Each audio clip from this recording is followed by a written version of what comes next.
everyone, and welcome to the UGAsports.com post-game overreaction show. This time we're overreacting to Georgia's 30-15 victory over Texas in Austin, Texas. I'm Paul Meharry, joined by the wonderful Jason Butt. If it's your first time watching, we appreciate you tuning in, guys. It's going to be a hell of a show. A lot to go over, but a huge win for Kirby Smart and his team. 100th win as a head coach, Jason. We'll touch on that as well. But I've also got Jason Butt with me here, the man, the myth, the legend himself. So before we get any further into the show, like I said, your first time watching, thanks for watching. Shout out where you're watching us from. If you haven't missed a post-game overreaction show, we still want to know that you're here with us. And I see Trent Smallwood. Trent Smallwood's here, brother. So let me just go ahead and get Trent. We love Trent. What are you doing? Here. What's up, working tonight? What's up? You working? Yeah. Damn. We got Trent Smallwood in the building. So, guys, we appreciate you watching. If you want to join us, the link's in the description on the YouTube. You can join in on the action. And, I'll go through some of these comments. While I do that, Jason, as we do every week, we'll go to you first, and you can pass it off to Trent. Your initial thoughts on this victory for the Dogs? It's two-sided, right? Defense, and the first side is what you should be focusing on, I think, primarily. The defense was lights out. A plus, however you want to. I don't go above an A in my grades. It's just A is the highest you get. If you want to go A plus, if A plus is a thing for you, yes. I think the defense was lights out. Excellent game plan. Took away all the deep explosive options that Texas has been able to hit throughout this season. What everybody was worried about coming into this game, considering Alabama hit explosive after explosive after explosive. I think the issue was Texas being able to do the same with maybe a better arsenal, a more complete arsenal that they have there. And no, Kirby and Glenn Schumann, excellent game plan, taking that away. It definitely helps that neither Quinn Ewers isn't mobile, and then Arch Manning is not Jalen Milroe. That definitely helps. Obviously, they tried to get a spark with Arch, and that didn't work. But being able to, take any kind of explosive plays away from Texas and keep them to 15 points, super crucial. Because the second part is, my goodness, the offense. It was not good. And the thing is, there were opportunities there, whether it was drop passes by the receivers. I think I stopped counting after 5. There were 4, I think, within the first 3 drives.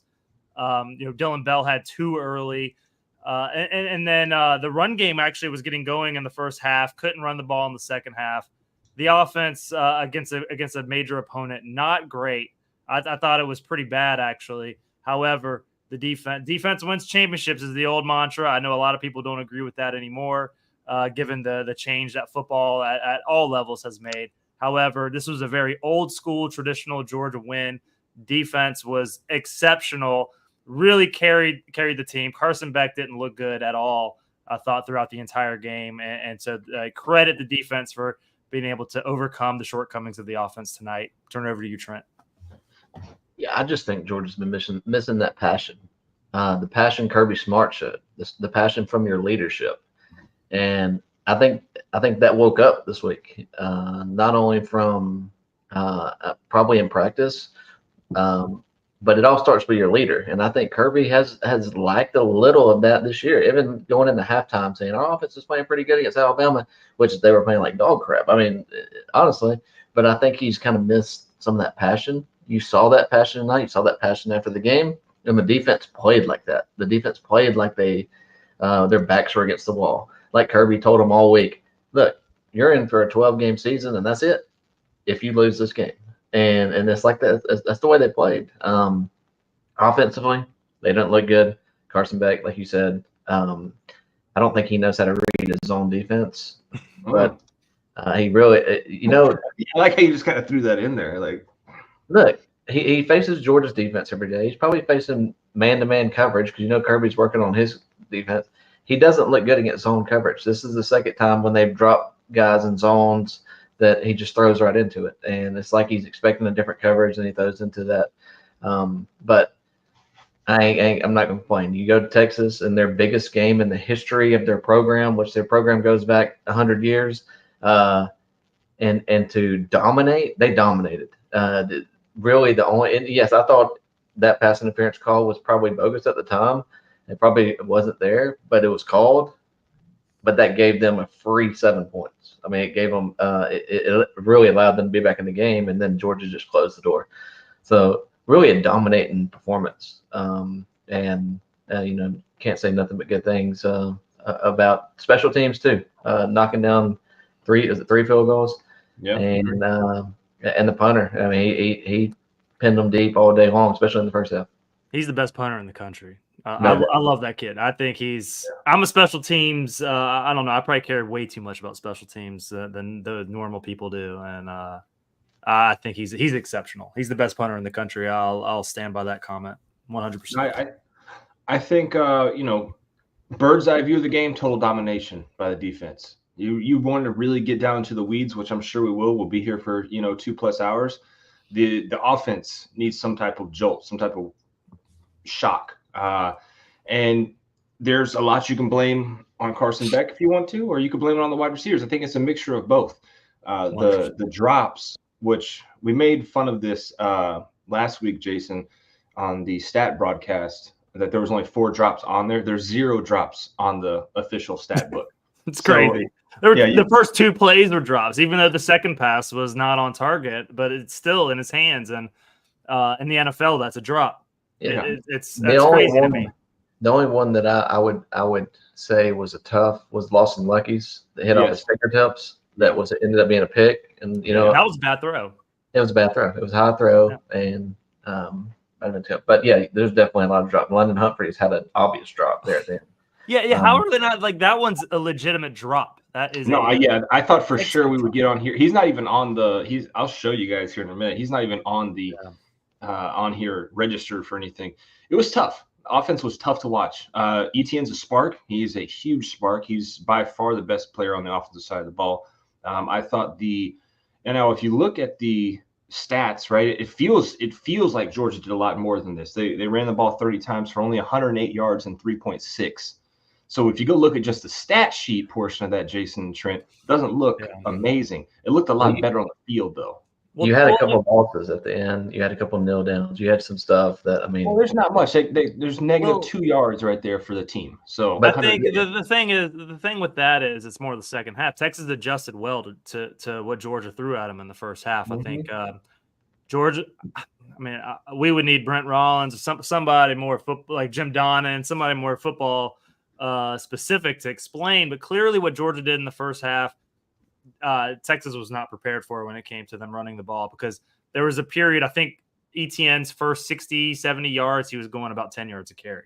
Yeah. And then, and it wasn't like one long run and a bunch of short. It was, 7 yards, 8 yards, 12 yards, whatever. And then that stopped in the second half. And so I think I've seen some comments here in our chat here. And it's like, why did they, Bobo's too pass heavy? It's like they haven't been able to run the ball all year. They got something going in the first half. It stopped. They tried in the second half.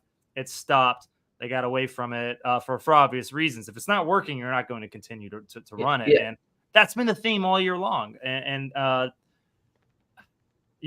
a minute, it was funny. For a minute there, I thought in the first half, okay, maybe they finally figured out this run game. But, Texas adjusted well in the second half and took that part away. Yeah, and also on that last, I guess it was like 10 minutes to go, Georgia came out, could really bled some clock, didn't run the ball. They kind of tried to short pass Oscar Delp. Yeah. I feel like Etienne was either gassed or banged up, and they didn't trust what was behind him to give him the ball. And then because you saw the next series, the first carry went to Nate Frazier. Yeah. I think something was going on right there where they didn't trust what they were running. There was a period, wasn't there, Trent, of – I can go look at him and actually give you an idea here. There's a period where it felt like he was out of the game for a good bit of time. But he played a lot of snaps. I know Georgia had the ball a lot in the first half, so he played a lot of snaps in the first half. I know he only did the carries that show for it, but when you're either blocking or you're carrying or you're running a route every single play, I mean he's either gassed or a little banged up in the fourth quarter because he only had four runs in the third quarter. Georgia didn't have the ball a ton though, no. And then He had 2 runs early in the 4th, and then you didn't see him until around the 4-minute mark. So there's about 8 minutes there where you didn't have it. I think there was at least 1 possession in there for Georgia, if not maybe 2.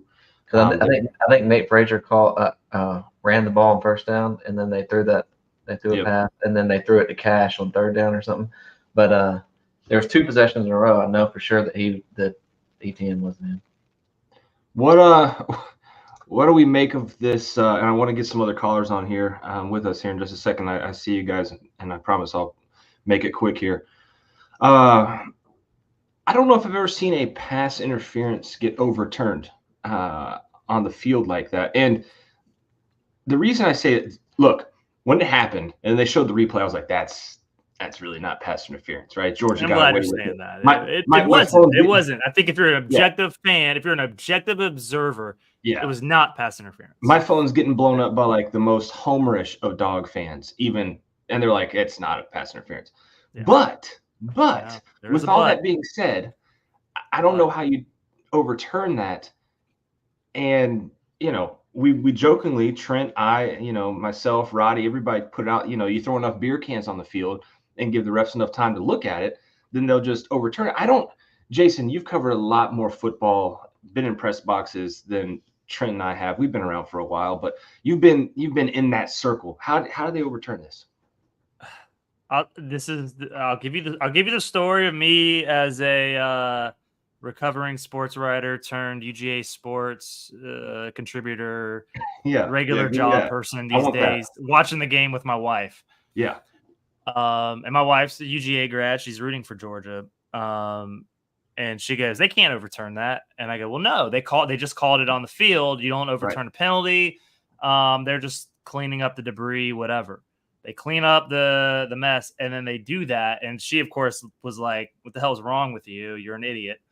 And that is legitimately. And if anybody has an example in the chat or calls in like that has an example that they know of where there was a penalty like that, a pass interference penalty called in the moment, and then a delay happened, and then they said, oh yeah, by the way, we pick up the flag. Like, I've never seen anything like that. Honestly, I can't recall. It's possible it's happened. Yeah, I'll let Trent. Yeah, I think the problem is they bought the time, threw the bottles on the field. They're obviously playing the replay over and over and over because Sark's looking up at the board. Right. So basically, it's a non-reviewable play, and they reviewed it through the board, watching the board basically, and then came together and said it's not a penalty. But you can't do that. Like, you can't. That's a non-reviewable. The precedent is dangerous, to be honest. Correct. Like, now you've set a precedent that this actually can't, because for all intents, I thought that penalties weren't reviewable, right? That's the whole thing about them. Like, I mean, that's and the part I hate about it the most, though, is that it wasn't. I sat there and like I told my wife, I was like, I can't be mad here. Like, I mean, like, yes, in a way, but I mean, the correct call that they got the correct call. Sure. It wasn't pass interference, but you just opened the floodgates for fans to be like, oh, I don't like that call. I'm going to throw whatever I want on the field and pressure officials to change something. I promise you, Jason, that's not the last time, especially with alcohol sales, because those are clearly beer cans. Like, you can tell from a mile away, they're beer cans. They're the big dads, like the 22 ounces. You can really, if you got enough in the bottom of those, Trent, they'll go a good ways. You don't want to throw your whole beer, but you got, 6 ounces down there. That thing's going to make I think that there has to be an adjustment when it comes to the replays, whether it's, dare I say, like, how the NFL does the replay assist, where they don't do it with penalties, though. Like, right. Maybe that's what you do. Maybe it's like you have somebody in Birmingham at SEC headquarters watching the game. That's like, okay, hey, y'all got it wrong. We're calling this now. And then it prevents this whole mayhem that comes across, because at the end of the day, like, if you're like every, and again, like you said, I had friends I went to school with at Georgia who were diehard Georgia fans who were like, oh my gosh, I can't believe we just got lucky there. And then it was like, wait, what? The penalty got overturned. It's like, well, similar to me. Can't really be angry. It wasn't pass interference, but at the same time, didn't know you could do that. Yeah, and these referees have mics and they have earpieces and they're all talking to each other. So if you didn't believe, or one of the referees did not believe before all this stuff happened that it wasn't pass interference, why wasn't it waved off before it even happened? Yes, you can. That's a good point too. Yeah, right. You can do that, Trent. But you get a couple other guys that are on the field. I used to umpire baseball with a 3-man crew.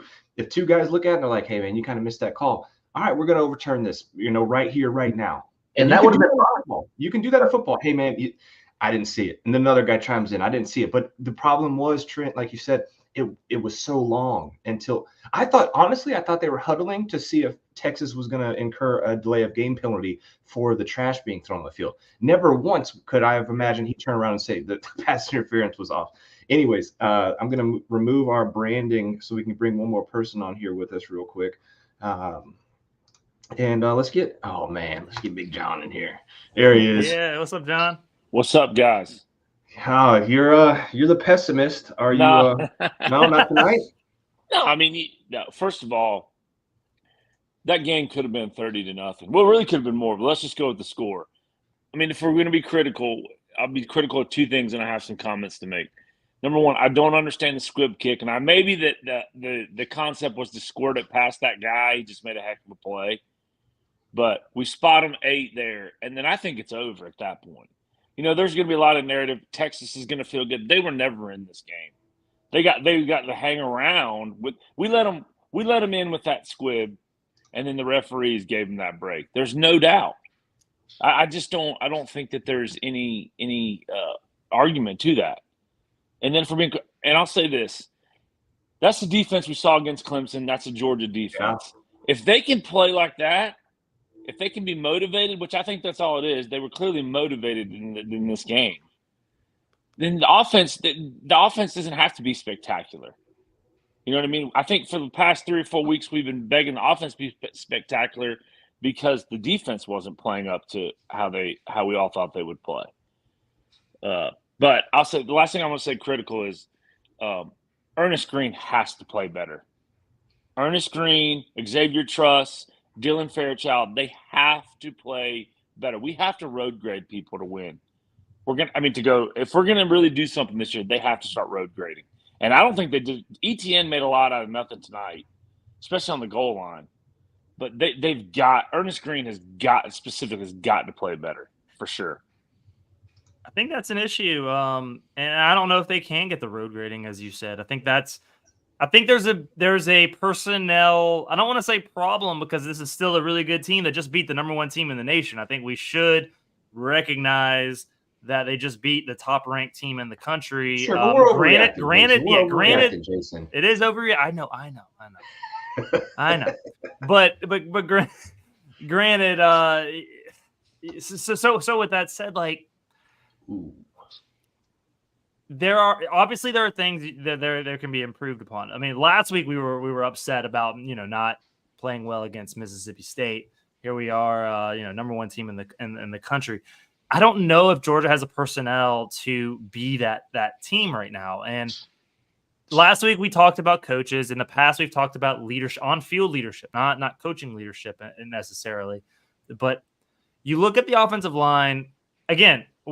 Run game. I remember I was just shocked in the first half that, Etienne and his first 10 carries had something. It was something like 60, 70, 80 yards, right?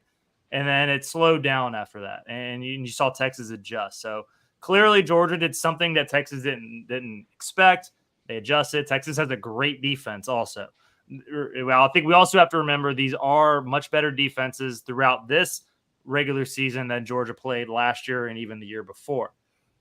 All that to say, like, Georgia's offense has not played well.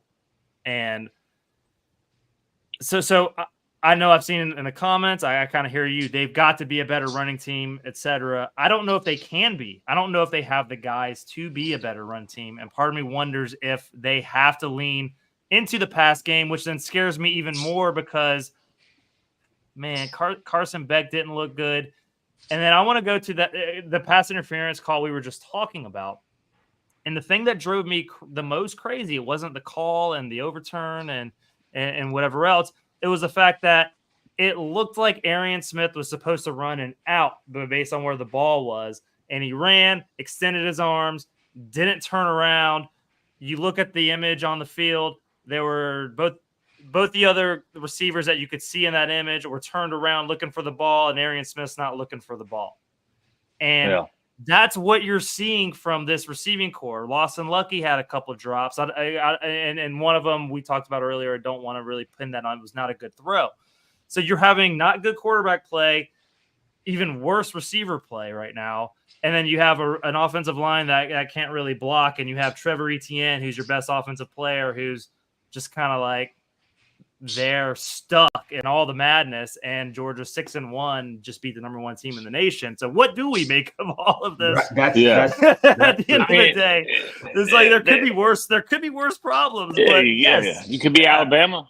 Yeah, you could right. be Alabama. Alabama was lost. And I'm a diehard Georgia. Georgia broke Alabama or gave the code. The second half, they really did. Beat them. They did. And there's a lot of made about, and I have said this for the month since we played them. There's a lot made about what Alabama did, but it's what they didn't do in that second half. Exactly. And it broke them. But let me a couple other things. Like, first of all, I've never liked Steve Sarkisian. He's a good offensive mind. He's like that hot girl that moved in high school. Everybody likes until they find out she has bad breath or like eats her boogers or something.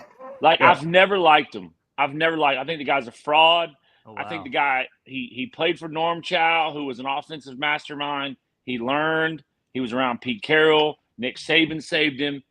And then there's all those videos like when he was talking trash to that poor guy that was at the Sugar Bowl when the guy, the game manager guy was like, "Get your hands off of me." You ever seen that video?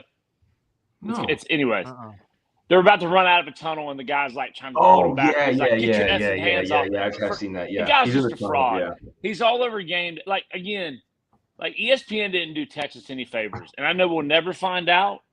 We may find out. I guarantee you that was shown today somewhere in that hotel, or it was talked about over and over and over again. Listen. I thought we struck gold with Kirby Smart, and like I said last week, I hope that a lot of the people appreciate what he does and what he is, because I know that he's an old school guy, and the new age of college football is churning those guys out like crazy out of the game, but he's just unbelievable in games like this. Unbelievable. And I know that unbelievable, John. You are. Well, I don't know about that, but hey, let me ask you one more thing, and I'll get off. I know it's late. Arch Manning looking for a new home? No, I doubt it. He's old school. He comes from the Mannings. They're not going to let him go. Nah. He's staying there. Quinn will finish up. So real quick, I have a friend who's a diehard Giants fan. Shout out Ned. He was like, put Arch in now, like texting me, and I was like, dude, Quinn's better than Arch at this moment. Arch is going to be a number 1 pick. Don't get me wrong. Look, but right now Texas won't score a point if Arch continues this game. I don't know. I really thought 100%. That goes 100%. Sarkisian was trying to pull a Saban, a Tua to Jalen Hurts.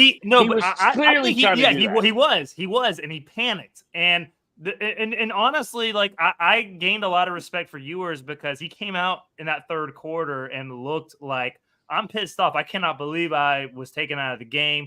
And he made one of the throws, the deep shot, the underthrow. I mean, I can't.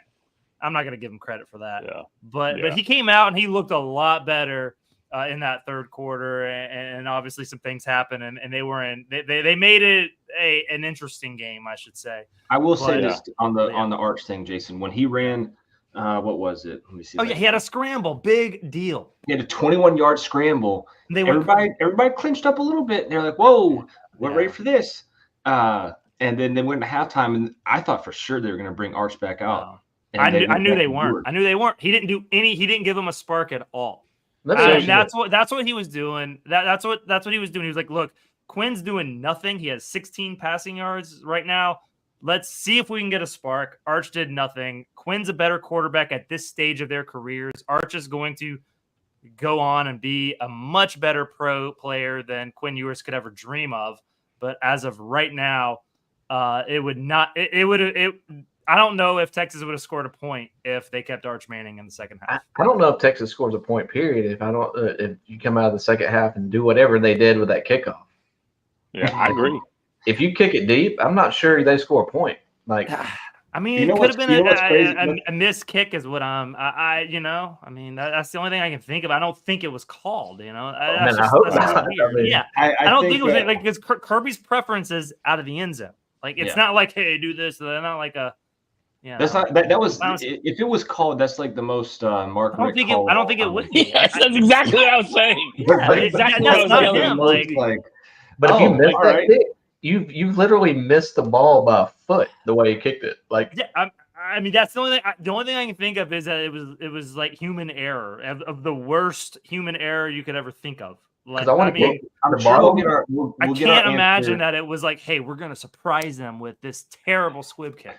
So we'll get our answer in the post game conference with Kirby for sure. On Well, that. if anybody asks, I mean, And I always, and you guys may know this answer, and I always get on before Roddy gets back. But does the conference? The conference clearly has egg on its face this year when it comes to officiating, right? I know that there was this demand for more flags, but the referees are clearly interjecting themselves in games. Which again, I've officiated you all. Like they're not supposed to interject yourself in a game to determine an outcome. You're supposed to call it as it comes to you. Like, and I single one of y'all when you said that wasn't pass interference, but they called it. And again, I think like you said, you've opened up a can of worms. So now I'll tell you what's going to happen, and I hope it doesn't happen in Sanford Stadium. When they start throwing stuff, they're going to penalize that team. So basically, Texas got 1 for 3. So if it happens in Jacksonville or if it happens, in Baton Rouge, that team's going to be penalized.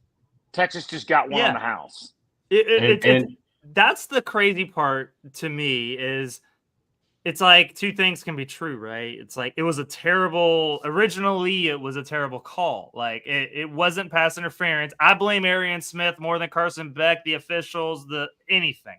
I don't know what he was doing in that situation. It surely seemed like he was supposed to go up, out, catch the ball. Yeah. Like that's what it should have been there. And then clearly that didn't happen. They called pass interference, right? A bad call. But how long? It was a good like 6, 7, 8 minutes, somewhere between 6 and 8, maybe. I know it went for a 3-minute 30-second commercial break. So it was a good while. And again, like I said earlier, my wife was like, they can't overturn that. I go, no, they just called it. They announced the penalty. You don't overturn an announced penalty. You can't challenge that. You can't review that. And then they did. And it was only because they had the time to talk about it because angry students threw beer bottles onto the field. And to what John's saying, that's a problem because in the future, there's going to be some team in that situation that happens. And then there's a terrible call and then they end up not correcting the call, but they penalize that team for throwing stuff on the field and all sorts of, it's a can of worms, like you said. It's not going to surprise me if SEC makes a statement and says, moving forward, this will be penalized. And that's just going to make it work. For sure. And that's just going to make it work. John, I got to get to the next guy. I don't mean to cut you off. No, you're good. See y'all. Right. I love you, dog. Be good. Sorry, I don't mean to cut you off, John. We got like John's the man. He's super smart. Yeah, nothing against John. He knows that. Yeah, he knows that. Let me, Trent. If you want to, let me bring this guy on real quick. Might as well. There he is. He pays the bills. He gets the top. Your internet's a little shoddy, brother. Drop me off. Let me come back. All right. Don't plug your Ethernet cord. Yeah. Let's get Willie in here real quick while we're waiting on Roddy. There he is, the man. Meet the new boss. Yeah. Same with the old boss. Go Dogs. He's a Who fan. Yeah. Absolutely. Yeah. What you got for us? I got maybe Beck sucks. Maybe he's the Heisman Trophy winner. I don't know. He threw 3 picks. He beat Texas. All right, I was in the stadium the first year Vince Dooley coached Georgia. This is a top 20 win in the history of the program.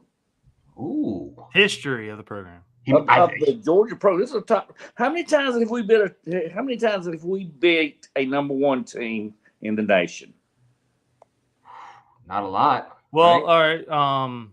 And at their house too. And at their house. At their house, yeah. I was gonna say what in the national mean, championship when Georgia beat Bama, was Bama won? I can't even remember. That But was that only wasn't 3 years that ago. wasn't in their house. I know it was Yeah. in their house. I just mean where they no, won. I'm just saying this is a top 20 win in the history of the program. But that would still be 20, yeah. There were He's- problems with the game. Yeah. You know, Beck threw 3 interceptions. We dropped 45 passes. It was 45. I agree with that. Well, I mean, including the interceptions. Yeah. And I mean, the defense won the game without a doubt because you know that was the one thing. You know, we played the whole first half on their side of the field because the defense kept getting turnovers, and you know they had to punt from out of their end zone, and we played the whole first half on their side of the field. We had a crappy third quarter.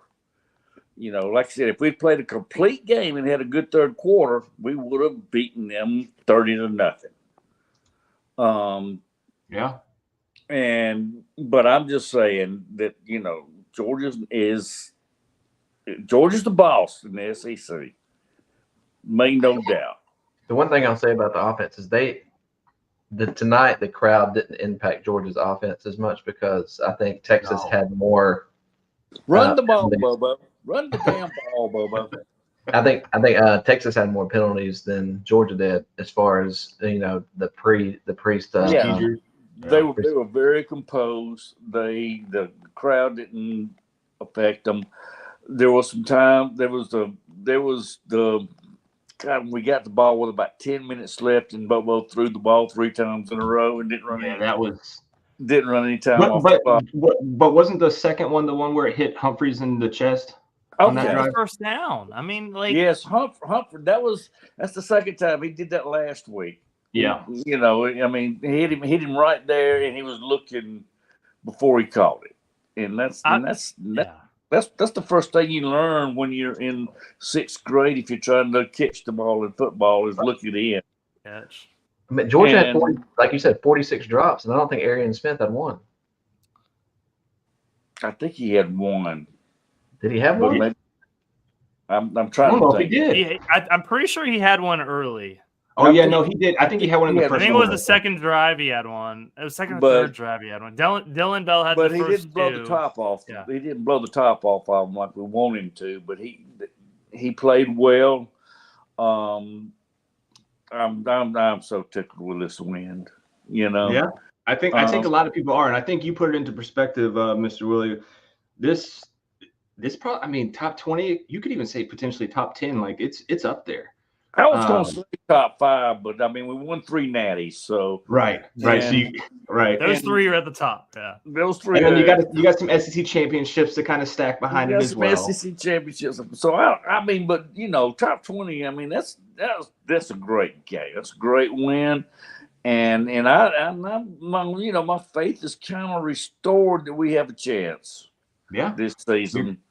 You're right. And my faith was shaken last week after, you know, barely the most getting. The surprising part about the win is this is what Kirby's 9th year.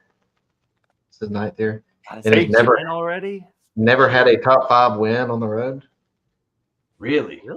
That's his first one. Well, okay. Yeah.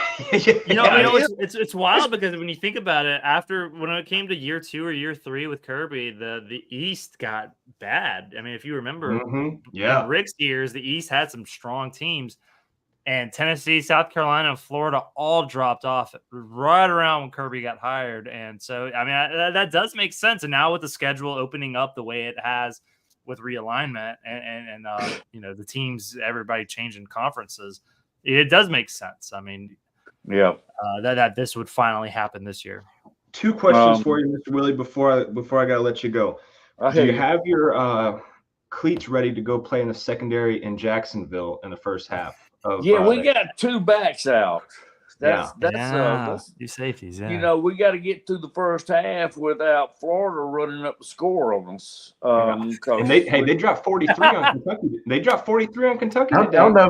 Wait, did they really? I didn't even see that. I don't know if you've seen the stats in that game, but he only completed, the Florida quarterback, whatever his name is, only completed 13 passes for like 290 yards. Like he averaged like 26 yards a pass. Like it was something. And that was all deep. I was sitting there watching, going, Janelle's having the best game of his life. Yeah. He was having a great game, and Dan's was probably targeting. I really questioned Jonelle. Like, I think Dan was targeting Jonelle. I didn't like the Jonelle targeting.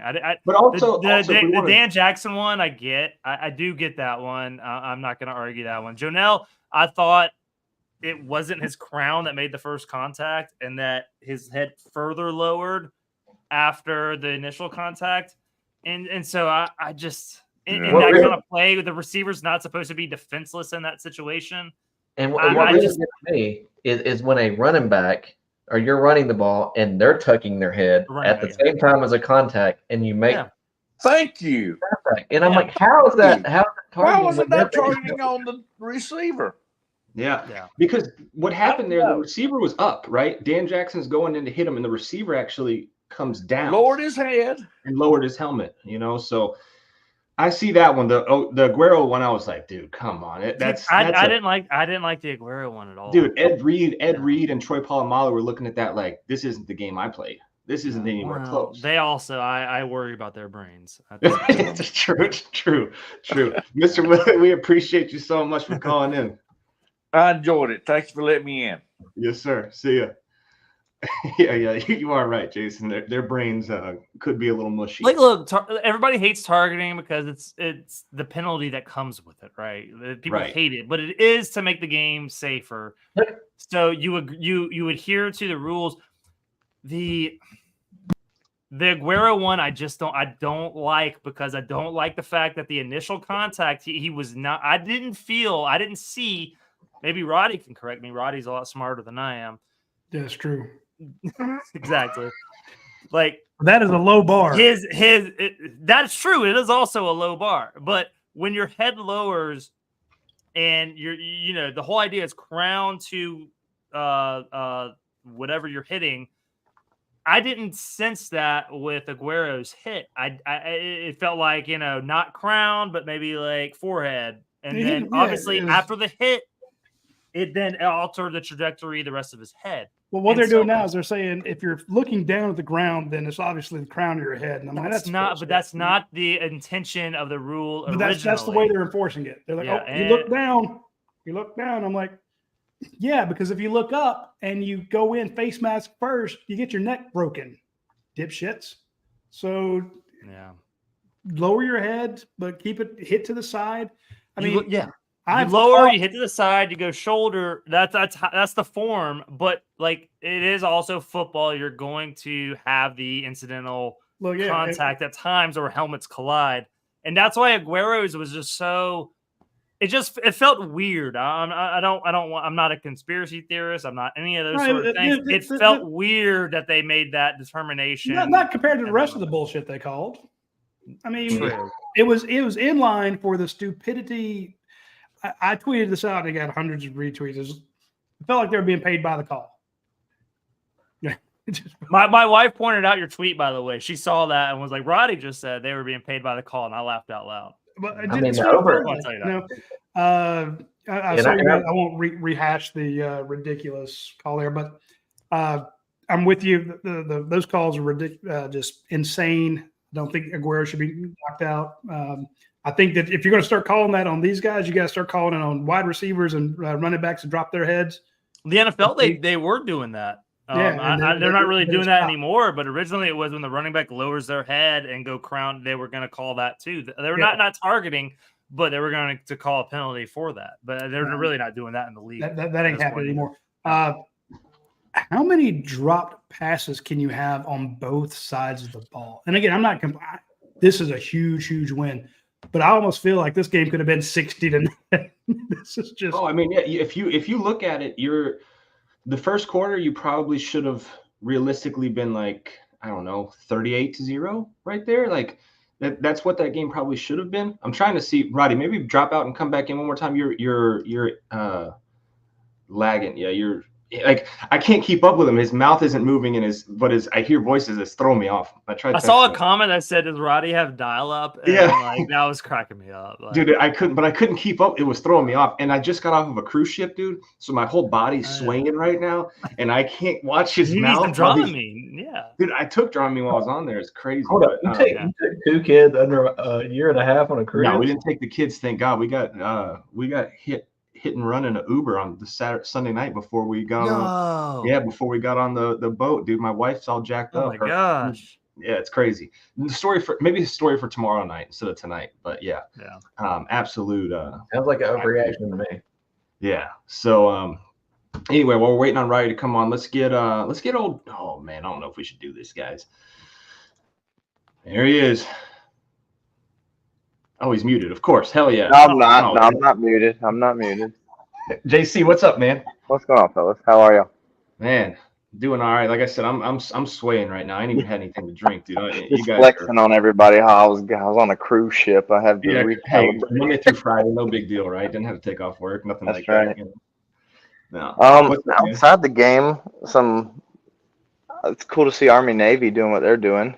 Yeah. I want to say that real quick. Like, I'm 100% so on board with Army and Navy being awesome at football. Yeah, it's cool. It's cool to see that for sure. I wanted to say that. Thank you for bringing that up. No problem. I wanted to start off out of this game and then work my way in. Yeah. And also the Illinois helmets. Big fan of that. Yeah. Dude, nasty. Did you see it took 2 hours a helmet? I did not see that. Those? 2 hours each a helmet to paint those.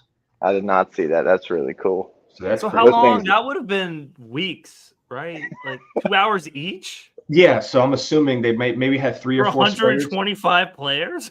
Dude, all I know is the businessman in me is like, dude, that dude made some cash. Yeah, making those things. As he should. Those things are disgusting. Those things look really good. They look like leather helmets. That was amazing. Do they get to keep them, or how does that work? Do the players get to keep those? I would assume, right? I mean, but assuming it makes an ass out of you and me. But I mean, yeah, they're not going to use them again. I would think. Yeah. True.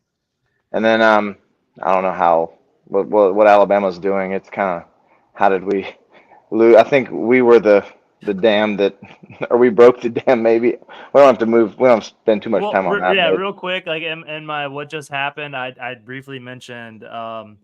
If Georgia played Alabama, like if both teams had different opponents out of their buys, and that makes me wonder if they scheduled that for a reason. Like, oh yeah, they're both coming out of a bye. They both can give each other their best shot, best whatever. If Georgia gets them a week later, oh my gosh, it's a totally different game. Yeah, and on the flip side, you're looking at every team the way they played Bama since the Georgia game. Yeah, and here. You've heard several national analysts come out of that game, from the Georgia-Alabama game, and say, I feel better about this Georgia team than I feel about this Alabama team for the way the second half was. And we just ran out of time. We were saying, hey, there's going to be a rematch. I don't know. I mean, Alabama's got a tough road to I want to be – remember, Paul, the week after when Vandy beat them, and I was on here and I said everything I said about Kalen DeBoer, thought about Kalen DeBoer, that's a 4-loss team that they're putting on the field right now. Yeah. I don't think there's a rematch at all. I don't. Now on the flip side of that, though, I'm glad we got one of the matchups with Clemson out of the way early, because that team right now is, I don't know if it's competition or if it's just them getting in sync, or maybe like with us, it took us coming off a loss to do what we did. I feel like tonight's team was, at least defensively, what we were waiting to see all year. But Clemson, it was almost like that was their wake-up call for the rest of their season. And I'd have to think right now, I would take them over Miami, me personally. But the ACC is dog shit, though. So what? The ACC is just dog. Oh, yeah, it's not good. It's not good. But they're at least like, it seems like they're at least, even though the competition in there, they're doing what they should do. But I mean, I think their front seven's pretty solid, but I think I'm just what glad. you say is it's like Clemson wasn't as bad as they were against Georgia. Yeah, And Georgia, exactly. obviously, what we know now wasn't as good as we thought they were against Clemson. It's like Yeah. much of anything. It's usually the answer's in the middle. You still need the full 12 game Much like body of work, and Georgia had Clemson's number that day and kicked their ass that day. To what you're saying, I don't know. I don't think you get the same result if they played again next week. Exactly. But it's great that Georgia has that win because it's going to look great on the resume. Yeah, Who's the third best team in the ACC? Somebody tell me. Louisville, maybe. Yeah, maybe Louisville. Yeah. I mean, Louisville's not bad. Yeah. I saw something today that said SMU, and I was like, "Ooh, that's gross." Might be. And then the fourth SMU's was 4 or 5, probably. Yeah. And the fourth was Cal. And Cal got beat by who today? NC State. NC State. And NC State's been awful. They've been awful. Yeah. So better than Florida kind of State. like Jason said, the truth is somewhere in the middle with Carson Beck and the receivers as well. Which one isn't doing as good? And I think you could place blame on both of those and it'd be kind of accurate. So, Jordan, real quick, two points because I got like 9 guys. I'll be quick. All right, I'll be quick. Great. Dalen Everett is my 1 point. Okay, good, bad, and different.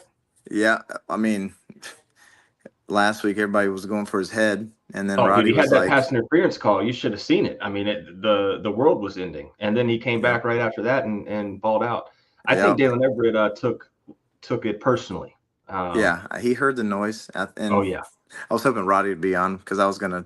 He was a big defender of Dalen. If it was like one of those, if he wasn't there at the beginning, if Ellis was gonna take the job, why wouldn't he have taken it already? So I was hoping Roddy would be here for that. But the other thing would be, I mean, Jalen Walker obviously made some money tonight. Mm-hmm. And then I'll go to the offensive side, and then I'll be done. I mean, even though, the drops are obviously a concern. I mean, Dylan Bell, I still don't have any lack of trust in him. I think he might have been a little hyped up for the beginning of the game because both those drops were early from Texas. I think he was pretty amped up for that. But Etienne, thought we should have fed him a little bit more. Even, 87 yards tonight. I don't know what he had receiving, but still great night for him. He just brings a little extra juice. It was encouraging to see because the run blocking was a huge concern going after last week. I was really concerned, but I think after tonight, it wasn't fantastic by any means. There's still improvement to be made, but got a week to regroup, and he's definitely by far huge for our offense to get rolling for sure. But definitely, I think all those are really good points. So, hey, man. JC, hey man, Appreciate hop back on with us a little later on once this crowd dies down. All right, brother. Appreciate it. See you. I will say 2 guys that I've been on, Dalen Everett and Jurisic. I thought he played a lot better. I thought he blocked he blocked on the perimeter a lot better today. I thought Georgia as a team blocked a lot better on the perimeter. Even Arian Smith getting out there having some key blocks. I thought Georgia blocked a lot better. But Dalen, I still don't think he's great man to man, but I think he is very good in the zone, and I think he's very physical on the edge, and I think that's the reason why he plays. I think his physical presence. They clearly today did, and obviously I'll wait for the film don't lie, but it felt like for me, you saw Quinn, and then for 2 series you saw Arch. You saw them look and throw to the running back, and then there were a couple times where they tried, maybe 3 or it felt like maybe I say 3, but probably more like 5 or 6 times where they threw the ball more than 20, 25 yards. And I just want to credit the secondary, the coaching staff for really saying, look, these guys can't, they're not, it's not Jalen Milroe. And that's always been Kirby's Achilles heel, the running quarterback. So you have a guy like Quinn Ewers, who I think is still a really good quarterback. And they basically took away everything that he wanted to do and wanted to accomplish back there. And I just want to give them credit because this is a secondary that's been maligned. They have not done a good job outside of the Clemson game up to this point. So really week 2 to now, haven't done a great job defending the pass, and they were excellent tonight. And so one of my keys to the game was coming in, and I thought Georgia needed to shock. I thought they needed to shock them, and I thought it would be maybe with a deep pass to Arian or a deep pass here, and really take the lead early. But I think they shocked them with the defense. I think how physical they played up front, and how they confused Quinn in the secondary, mixing up their coverages. I thought they expected a lot more man-to-man, and they would drop into, and they'd line up like they were man-to-man, and they'd drop into that cover two. They've done that several times, and it didn't get noticed early in the game, but then they did it and got the pick. But I think they confused viewers, and it was a great scheme by Schumann. And the other thing, and then to piggyback off that, when you do that, when you drop into cover two, the key to beat that is to have a strong running game, and Texas didn't have that, and they were not able to run the ball and credit that defensive line, and really the outside too, the outside backers, because the edges. I can't think of maybe one or more than 1 to 2 times where the Texas running backs won the edge. I mean, we were complaining about the Bama game where Bama had the edges all game, and like that was not an issue tonight. So credit this staff and these players for being able to answer the call. And you mentioned Jonell earlier, and he was a big key to that. Jonell Guerrero playing on the edge. You could see him purposely get outside and force them in several times, and Dan Jackson or Starks come in there and make a tackle, or the inside linebackers. Credit Jordan Couillard with the $4.99. Credit KC with the $1.99. Amari Carmichael with the $4.99. Andrew Mason with the $1.99. Corey Carter with the $4.99, and also Amari Carmichael with the $4.99. This helps keep the lights on for us, guys. We appreciate it a ton. Let's get Jason. You got to go edit. Yeah, let's go. I'll leave. Y'all can bring Roddy on for me. I get it. Get out Jason, of here. much love. Thank you as always for opening up the show with me, man. I appreciate it. Of course. Y'all take care. Roddy's looking better. You looking good. Yeah, you look a lot better. You look like you went from $2 internet to 2,000. Dude, I was hardwired in to start. I think it's just still that same computer was one we did the watch along show with. Before you guys cut me off, before I logged out or crapped out, I was complaining about drop passes everywhere. This game wasn't even close. Hey, Texas. This is what real SEC football is like. I'm not trying to we beat Oklahoma. Well, shit, me and 3 of my buddies could beat Oklahoma right now. They don't have an offense. You beat them without 5 wide receivers. This is what it's like when you got guys who can crash on the edge, and you have big linebackers, but they're slow. And if Georgia could have held on to, and again, Georgia wins. I'm with the guy that's talking about earlier about how this is a top 20, top 10 win. This is a huge win. Kirby Smart is now 3-1 against number 1 ranked teams. Georgia is 4-5 against number 1 ranked teams, and Kirby Smart's 3-1. Damn. Yeah. So shout out to Kirby for getting it. I love they tried to rob us. Yeah. But my point is with the whole Texas thing, Texas beat up on all these nobodies, and they had the number 1 ranked defense in the nation. They had the number 7 offense. They scored a crap ton on UTSA, and they're like, we beat Michigan. Michigan's terrible this year. We beat Oklahoma. Oklahoma's terrible this year. And so everyone was looking at the stats, and Pat McAfee's now kissing everybody's ass going, yeah, them dogs is hell. Well, you didn't pick them this morning, Pat. You were hamming it up with the crowd. Again, I picked them, so I'm a crow a little bit, but I didn't want to because I was falling into the same trap. But we mentioned that Texas feasted on a bunch of weak teams, and when they played a team with a pulse and a quarterback, they hadn't seen it. They played 2 Reese Davis when he came on our watch along. I mean our podcast earlier.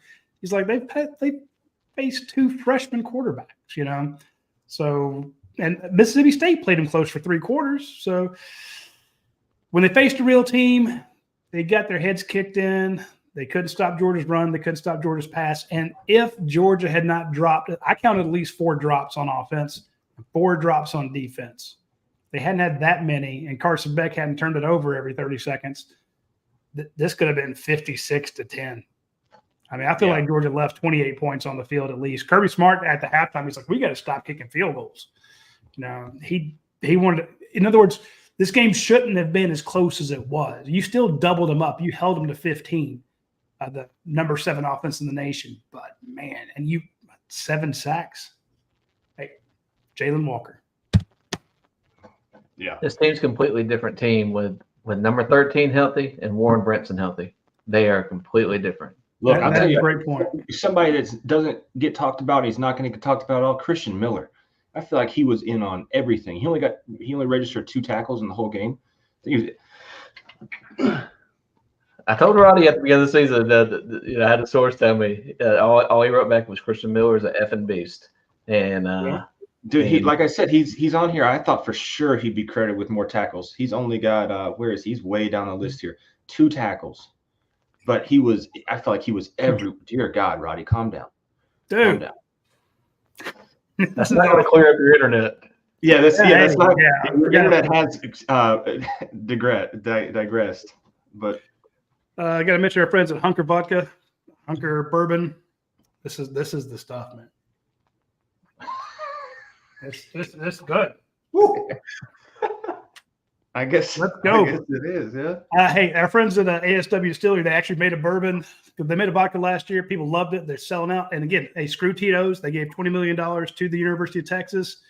We got to talk about Kirby Smart trolling Matthew McConaughey. That was a fun one. Oh, yeah. So ASW, you have 5 of the 6 founders of ASW Distillery are Georgia grads. It's distilled by dogs for dogs. And now they've created Hunker Vodka and Hunker Bourbon, the proceeds of which, or at least a good chunk of the proceeds, go to Georgia's NIL. Georgia just got Elijah Griffin this past week, the 5-star, to start the weekend off on Friday. They picked up a 5-star defensive tackle. They're going after Justice Terry. They're going after some big names. If you want to get those type people, you need to have a good NIL war chest. And I'm not telling any of you to go out and write a big check. Just stop buying Tito's, stop buying Makers, and buy Hunker Vodka and Hunker Bourbon.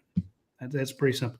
Kirby Smart, that post-game post-game comments were great. Talking about they tried to rob us. We didn't want to come out here and do all the photos. He said we didn't do all that superstar BS. We came to, what was our intent? Our intent was to eat. I hadn't heard a salty Kirby like that in a post-game press conference in a while. And here's the thing I thought was crazy about it. I've always liked Chris Fowler, right? I think he calls great games. He took real offense to Kirby saying nobody at the network at ESPN picked Georgia to win. He was upset about that. Brought it up 3 or 4 times to Kirk Herbstreit. And I was like, dude, he was like, Kirby was real salty. It's like, yeah, man, like none of you guys picked him to win. A lot of people, look, a lot of Georgia fans thought this game wasn't going to go the way. I wasn't around to put my prediction in, but I looked at the predictions on Friday. Was there anybody that picked Georgia on our site? Yeah, 2 people out of when was the last time there was only 2 people on the whole staff that picked Georgia to win the game? But to your point, I flipped because on Friday morning when I put mine in, I said Georgia would cover, but I doubt that they would win. And they were like, why didn't you put a score? I'm like, give me a minute because I'm going to put a score in my 3-2-1 column. And then in the 3-2-1 column, I spoke to some people at Georgia. I'm like, how they feeling today on Friday? He's like, when we get our defensive lineman back, like Trent just said, he says, we can affect the quarterback. He can't run. Georgia's Achilles heel is a running quarterback. He doesn't do that. So we can do that. We can get past. If we can space, we can get these guys. So all we got to do is get him off his mark. You got him off his mark with 7 freaking sacks. But Kirby Smart said, I'm proud of these guys because nobody believed, nobody gave us a chance. Your whole network doubted us. Nobody believed us. And then they tried to rob us with calls in this place. You know what I mean? We talk about intent. What was our intent when we walked on the field? Our intent was not to take pictures, not do all this superstar stuff. Our intent was to eat. Our intent was to come, eat, and be hungry. I'm not interested in all the bells and whistles. What I want is a team that fights their ass like they did tonight, or bites their ass like they did tonight. So, how about what Jed's just posted? What Kirby Smart said in his post game. What do you say? I will say it's what Kirby said. I will say that now we've set a precedent that if you throw a bunch of stuff on the field and endanger athletes, that you've got a chance to get your call reversed. That's what we said. Hey, that's what we opened the show with pretty much. It's the same thing.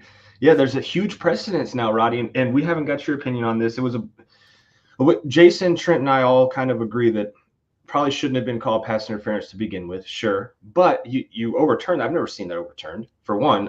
And two, now you've created a situation where moving forward, I can almost guarantee it. Guarantee, like if Georgia goes to Ole Miss or Ohio State, Michigan at the end of the year, some big game, and they don't like the call, you're going to get these bottles thrown on the field again, right? Because they saw it's just like a whiny kid. If a whiny kid can get his way, right, he's going to do it again. And another school is going to copycat this now and throw bottles on the field when there's a pass interference call they don't agree with or something like that. Right. What do you have to lose? There's no downside right now. Because there's no delay of game penalty. There's nothing that goes with that.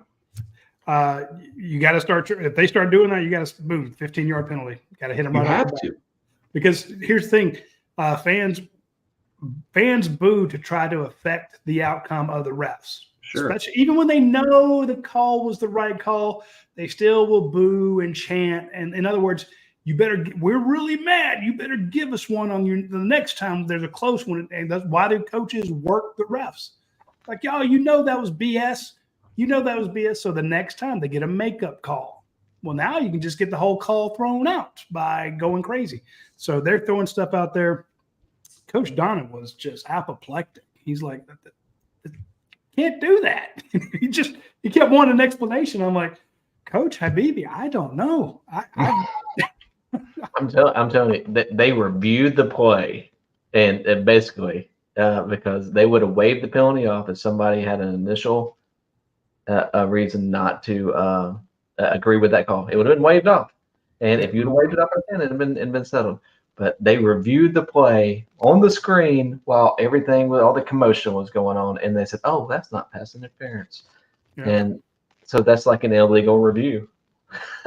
No, I'm with you. So my whole take on that is it was stupid, but the refs were just god awful tonight. And Trevor Etienne gets into the end zone. They don't call that a touchdown. I saw your tweet there, big dog Trent. Is he in now, jackass? Yeah, I saw that. That was a bad one. God, there were like 4 or 5 others that were just. But that was obvious. Yeah, and I think he obviously had the first down at the end. I know it's hard to see in the replay, but if you watch it live, he literally was across the first down line before he went. Why did Kirby go for it? Because he didn't believe Texas could score on him. I don't know I don't know what the analytics say in that situation. Kirby's a big analytics guy. I don't know if it says to go for that. On your side of the field, no, you don't go for it. I can promise you that analytics does not say getting the shotgun running up the gut. I can promise you that. That's not with no lead block. So no pull, no counter, no trap, no nothing. We're going to try this and see if we can beat a man-to-man. That's not it. But I did think it was huge for him to go for it on 4th down on the goal line, punch it in. That's where you won the ball game. But that also, looking back on that, you score right there. It's great. You've gotten up pretty big. You don't score there. That's a huge momentum shifter. But again, Kirby thinks that they can't go 99 yards against his defense. He's probably right. You can see that in the first. You shut him out in the first half. He was not worried about that offense at all. He's like, look, we are getting pressure with 4 men, sometimes with 3. We are sacking the crap out of them. They've got nothing. They don't have a running quarterback, and Kirby's just going to tee off on them. They have to throw because they're down by 3 scores. Right.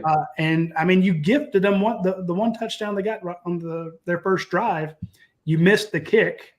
You give it to them. Then you have 2 15-yard penalties on that drive for them to punch it in. On third downs, Roddy, on third down. Hey, it was the same thing a couple weeks ago. On all of their personal foul penalties last week against Mississippi State came on 3rd downs. There's like 3 of them. So at that point, Texas was 0 for 8 or 0 for 10 on 3rd down. They hadn't converted 3rd down, and then you basically let them. So, and I think if you convert it via a penalty, you don't get credit for it. So I think it's just they kind of wave it off. So you could be 0 for 10, and then you get to another third down and you get an automatic first. You don't. It's not 1 for 11. It's just correct. Yeah, they don't. Yeah, it's negated. They don't add it on there. So yeah. So let me go back and look at it real quick. Their third down conversion 14 2 of 14. God, that's terrible. and 1 of 5 on fourth down. But again, point stands. Texas played a real SEC team. If they avoid everybody that's good. It's going to be the same when they face a good LSU team when LSU's back. When they face Alabama. Well, here's the thing, Roddy. They got a little lucky this year because I looked at the rest of their schedule. I was curious because we were talking about this. So they have Vandy next Saturday. Then they have Florida, Arkansas, Kentucky. Then they have to go to Texas A&M. So they got lucky. They lucked out. Texas A&M it's the greatest welcome to the SEC schedule I've ever seen. It's ridiculously easy. A&M's going to be a tough game for them. That game might be to see who goes to the SEC championship. It very well could. It depends on what happens with LSU and A&M. If A&M can get past LSU next week, it very well could. Because I don't see Texas tripping up against Vandy, Florida, Arkansas, or Kentucky. That could be a really big game come the last week of the season. Roddy, let's get somebody else. This guy's been waiting a while, right? Let me get him on real quick, then we'll do our bitten and bitten after him. Huh? Okay. We got Heath Fox in the building. Heath, what's up, man? Sorry for the long wait, brother. How are you? Good, man. Doing good. I haven't been able to watch Georgia football, and since the last time I was on here was against Kentucky. I live in Western North Carolina, so we got hit pretty hard by hurricane. Oh, man. So I've been out of cell service, and so I finally got power back this week. Getting to watch the game was incredible. Welcome back. Yes, sir. So getting that adrenaline back was awesome. But since the last time I watched Georgia, the defense and Michael Williams, man, I'm telling you, this defense is a top 3 defense in college football. No doubt about it. I think they're number 1. But there's just so much to even talk about, there's so much to talk about. I think Etienne looked great tonight in the first half. When I was watching in the first half up until 2 minutes ago in the second, this team looked completely different. Just looked completely different to me. And in the second half, I was like, what is happening? Texas made adjustments. They played a great second half, and we couldn't make adjustments in the second half. And we played but it was a great win. It was a great win. So I think the biggest game now moving forward is obviously Ole Miss, Tennessee. But to go back, what I really want to talk about is this pass interference, and I know you guys let off with this. To me, I don't see how you can reverse the call, but at the same time, how does Texas not get a penalty? How do they not get a delay game? I mean, they're throwing. I mean, if you look at Steve Sarkisian, he's looking at the ref, and he's like, "What did he do?" If you read his lips, he says, "What do you do? What did he do?" And he said, I guess the ref said it was pass interference. And he said, no, he didn't. Look. And as soon as he said that, ref turned around, and then what do you see next? Beer can. And then it's a delay game. I mean, this is 8 minutes that we were sitting here when the refs were huddled up doing whatever they were doing, talking about. How is it not a delay game? I don't know, man. That's going to be the – now, see, it's going to be a talking point for sure, Heath. But here's the thing. Had Georgia lost this game, it would be it's we're talking about it now, right? I can only imagine had Georgia lost this game, and that, was one of the key pinnacle reasons why. Is it like baseball?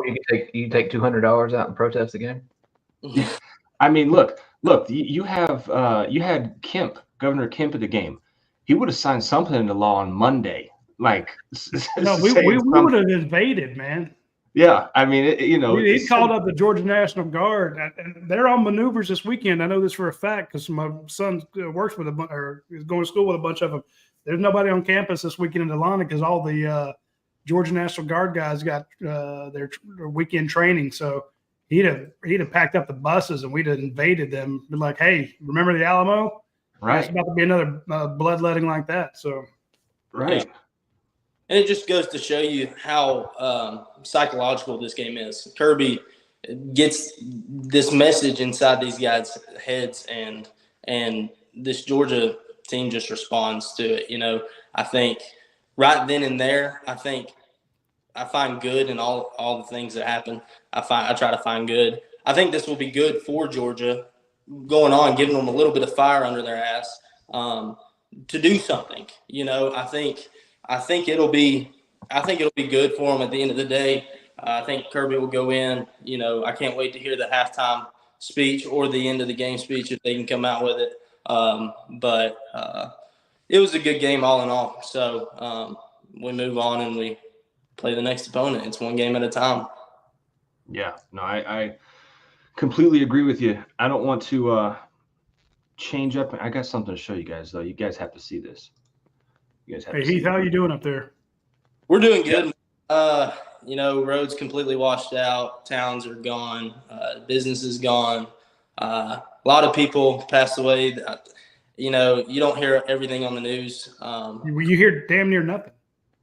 So, you know, this will probably be worse than Katrina. I'm thinking 16, maybe 1,700 people lost their lives during this. Damn.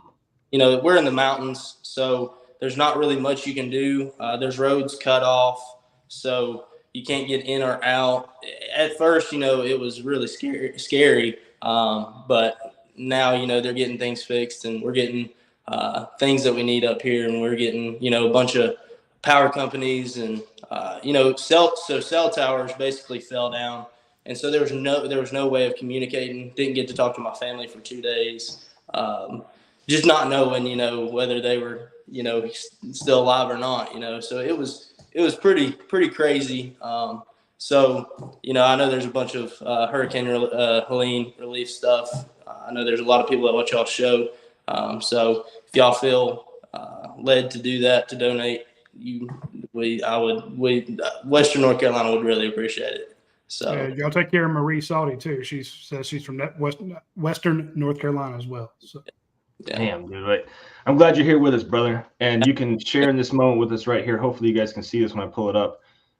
That's a little smart, man. That's Andy right there holding up his phone. That's on Oscar Delp's Instagram right there. Him holding up his phone with the college game day, showing all of them picking Texas. And he decided to put that up there. So yeah, I think they took this one a little personal. I would imagine so. So there's that. Wanted to show that with you guys. He's a savage. He is, dude. I think he's going to end up playing for Georgia. So he's going to be the next Dan Jackson back there in the secondary, like his dad. He does 100% Kirby Smart's mini-me, and he 100% drops the F-bombs at 12 years old. Oh, for sure. Remember what he was like flicking people off, you know, and he got set down for a couple games after that, you know. Yeah, he's real quick. KC says, "How do we donate?" I'm sure there's tons of different charities and things like that up there to help you guys out. Yeah. You got a preferred one, Heath? Yeah, there's websites. If you look up Hurricane Relief, it'll take you right to it. Just go on the phone, type it in the internet. I'm sure there's a bunch of different outlets that you can donate to. I'm not sure exactly what website it is for sure, but it's definitely North Carolina, East Tennessee area. But go on there and I promise it'll lead you right to it. So awesome. Or just send water bottles, send products, you know, stuff like that. You know, there's still out of water in the main city that I live in.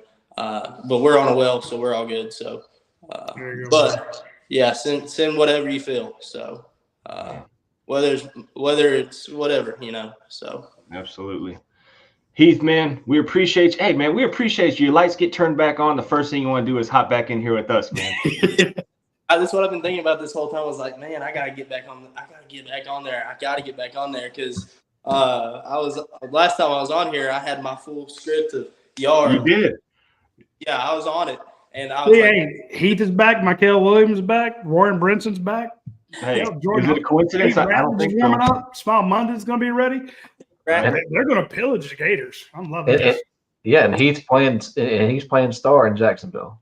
Yeah. Heath, make sure you can get that road going back, man. We need you down there in Jacksonville. Dan's got a number 17 jersey for you and some cleats in the first half. You look like you could run out there with them boys. So listen, I'll do my best. I'm not Emmy or something, but I'll do my best. I'll give it. You know, if I listen to one live Kirby Smart pregame speech, I might be able to do whatever I want to do. So yeah, we'll at least get 3 or 4 plays out of you until you fall out on the sideline. But hey, that's all we might need. So Heath, man, I appreciate you, brother. Have a good one. Appreciate what y'all do. As always, go Dogs. Thanks, Heath. Yes, sir. Are you dying? We lost Tequila Dog. We got Clayton Wayton, Jr., Andrew, Ben Bachman, and James Caraway coming on the show. But I want you to mention our friends over at Benton and Benton. Yeah, man. It's not pulling up. Can you pull it up? I got it. It's on screen. Is it on your screen, Trent? Bottom right. No, it's supposed to be the whole. Let me see if I can get this. I don't have the one. It's not pulling up. I see it on mine. There it is. All right. This is Benton and Benton, guys. Benton and Benton. Bart Benton and his dad. They own a law firm in Monroe, Georgia. And I actually called Bart on Sunday evening. We got hit and run when we got down to the night before our cruise. Totaled the Uber we were in. We're all injured. And Bart said, hey, man, when you get back, give me a call. And you see it right there. It says injured. Be smart. Call Bart. This guy here and his dad have recovered over $55 million from the insurance companies this year. And you can see kind of the scroll there. A dumpster crash, truck crash settlement, $3 million. If you are injured in an accident, if you have a workman's comp issue, a personal liability issue, anything of that nature, you see that 866 number right there. You can give them a call. They're local. They are huge dog fans. They give to the university, and they're just really good people in general. So if you want to be helped and you're in and around the Metro Atlanta area, they are the ones to call. And also, they are the one of the big law firms that are going after the biolab incident that happened in Conyers. So if you are trying to get some money out of that, it's work, your business had to shut down, anything of that nature, give Benton a call and just, be smart, Roddy. Call Bart. And we won't forget it. It kind of sounds like Paul's not going to have to get on any more roofs after that hit and run. I mean, Dude, not that you got on many to begin with, but yeah, it was pretty He's scary. a good dude. I also like my buddy Jeff Dean up in Dalton. That dude's smart. Everybody in his family's got a freaking Georgia degree, so he's a big one. We got you covered.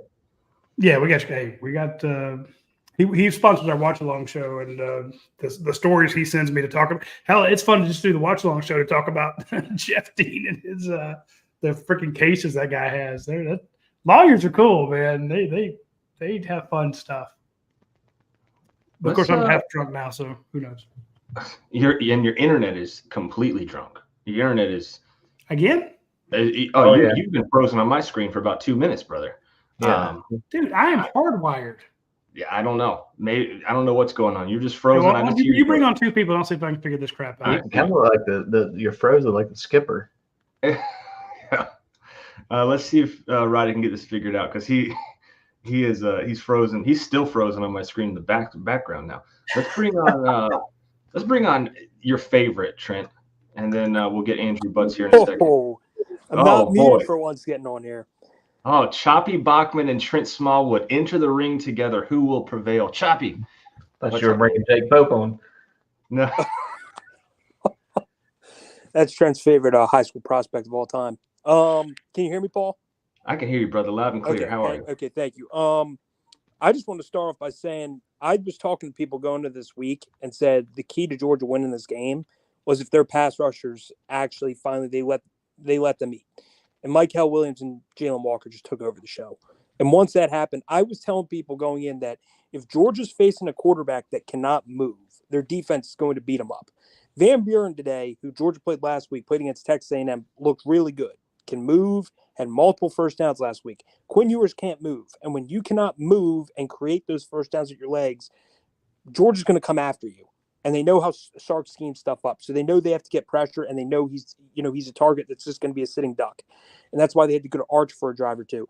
To me, once I saw early on that Georgia was winning in the trenches, when Kelvin Banks might be the first or second tackle taken in the draft, he got whipped. I've never seen Georgia whip a top 10 pick tackle like that today. He must have given up at least 3 sacks. I've never seen Georgia do that to a player that caliber. And after that, I was like, Georgia's just all they need to do is run the ball. My one big criticism of Georgia, besides obviously Carson Beck looked awful to put, and they still pulled that, which is actually pretty impressive given. Very impressive, yeah. I mean, if you could win by 2 touchdowns, really should have by more. And Carson Beck played as bad as he did, 3 interceptions. And you really gave them both their scores. One of their scores, they got handed inside the 10-yard line. The other one, you squibbed the ball. And on that drive, I mean, you had a face mask, which probably they get a field goal at minimum. I mean, you had like 1 or 2 dumb penalties on that drive that they scored where you also spotted them. So, like, Texas' offense did absolutely nothing when they needed it, besides a jump ball to I'm trying to remember who's in coverage. I remember it was Starks, and I don't remember if it was Humphrey or Everett, but I remember they were at their own 5 and they threw up like a 40-yard pass. It was Humphrey and Starks. Yeah, and I remember there should have been a holding. Someone held Warren Brinson, and then whoever was the edge rusher on the left side got blocked in the back on that play. So that play should have never even happened. But when I looked at that game from start to finish, Georgia's defense just whooped them. Texas, I mean, you look back, Texas did nothing well against Georgia. And then with the offense, my one big plight is you need to run the ball more. I don't care what the box is. I don't care if there's a 5-man box or a 7-man box. Georgia early in that game, first 7 runs of the game, averaged 10 yards a carry. Why are you throwing the ball 26 times to 7 rushes when you're running the ball 10 yards a carry? I'm sorry, you cannot justify it. I don't care what the look is. I know some people go, oh, Texas bowed up. They didn't bow up. You were running for 10 yards a carry. Keep leaning on your offensive line, because Dylan Fairchild and Jared Wilson had some big blocks in that game. And Trevor Etienne, I've said this, biggest upgrade on Georgia this year is the running back position, because Etienne, unlike last year, no offense to Milton and Edwards, can make plays. Nate Frazier, when he's in there, can make plays. Like, that's a big upgrade with the running back room. Lean on it more. You did not need to put the ball in the air as much with Beck, especially when there were times in that game where you looked at Beck's eyes and you said he was not with it. Lean on the run game. It was there. Just lean on that a little bit more. Eat some clock. I don't understand the amount of passes today. I really can't justify that. Yeah, 41 attempts today. I thought, honestly, how he started, it was 20. Let me bring on James Caraway. Hold on. Let's see here. SEC, it just means more. This is live TV, folks. Roddy just threw this up here. Let me see if I can get this. With 3:12 to play in the third quarter of the Georgia-Texas game, Texas intercepted a pass at the Texas 46-yard line and returned it to the Texas 9-yard line. Texas was flagged for committing defensive pass interference on the play, which resulted in Georgia maintaining the ball with a first down. Again, this is the SEC's official website here. The game officials gathered to discuss the play, which is permitted to ensure the proper penalty is enforced, at which time the calling official reported that he erred and a foul should not have been called for defensive pass interference. Consequently, Texas was awarded the ball at the Texas 9-yard line. While the original evaluation and assessment of the penalty was not properly executed, it is unacceptable to have debris thrown on the field at any time. The disruption of the game due to the debris being thrown onto the field will be reviewed by the conference office related to SEC sportsmanship policy and procedures. I just read a whole bunch of nothing right there. What? No, because it's nothing. All it is doing is backing their referees, which were obviously wrong. And it literally says the original evaluation assessment of the penalty was not properly executed. Well, duh. But you're yet to say, you had to come out and say, and it goes to, it's unacceptable. Yeah, this is where it got me reading it too. Right. It says while the original evaluation and assessment of the penalty was not properly executed, it is unacceptable to have debris thrown on the field at any time. But it did give our referees the opportunity to review the penalty, and it did, in fact, was not pass interference. It should have added that. Right. So the refs gathered together to make the penalty, and then they got to get back together. You know who we need to add later to reverse it? How does that make sense? Let me add this guy here. He knows his way around a law school, if you will. James Caraway, everybody, ladies and gentlemen, boys and girls. James, if you were reading this and if hypothetically, you were a lawyer, How would you take this? I mean, they're purposefully not talking about the fact that the referees had like 5 minutes of watching the replay of the foul before they're like, oh shit, we made the wrong decision. So, I mean, referees can clearly talk, but it's the fact that guys threw stuff on the field and it gave them 10 minutes to look at the fans booing and say, hey, we need to make a change here, that's crap. I don't understand this. So they come. What does this mean moving forward, James? Does this mean that they didn't say, they just said it's unacceptable to have debris thrown on the field at any time. They will be reviewing this for SEC sportsmanship policies and procedures, I would assume. And again, you know what assuming does. They're going to fine Texas for probably throwing that stuff on the field. Yeah. But nothing comes of the actual call being reversed, because they're saying that the calling official reported that he erred.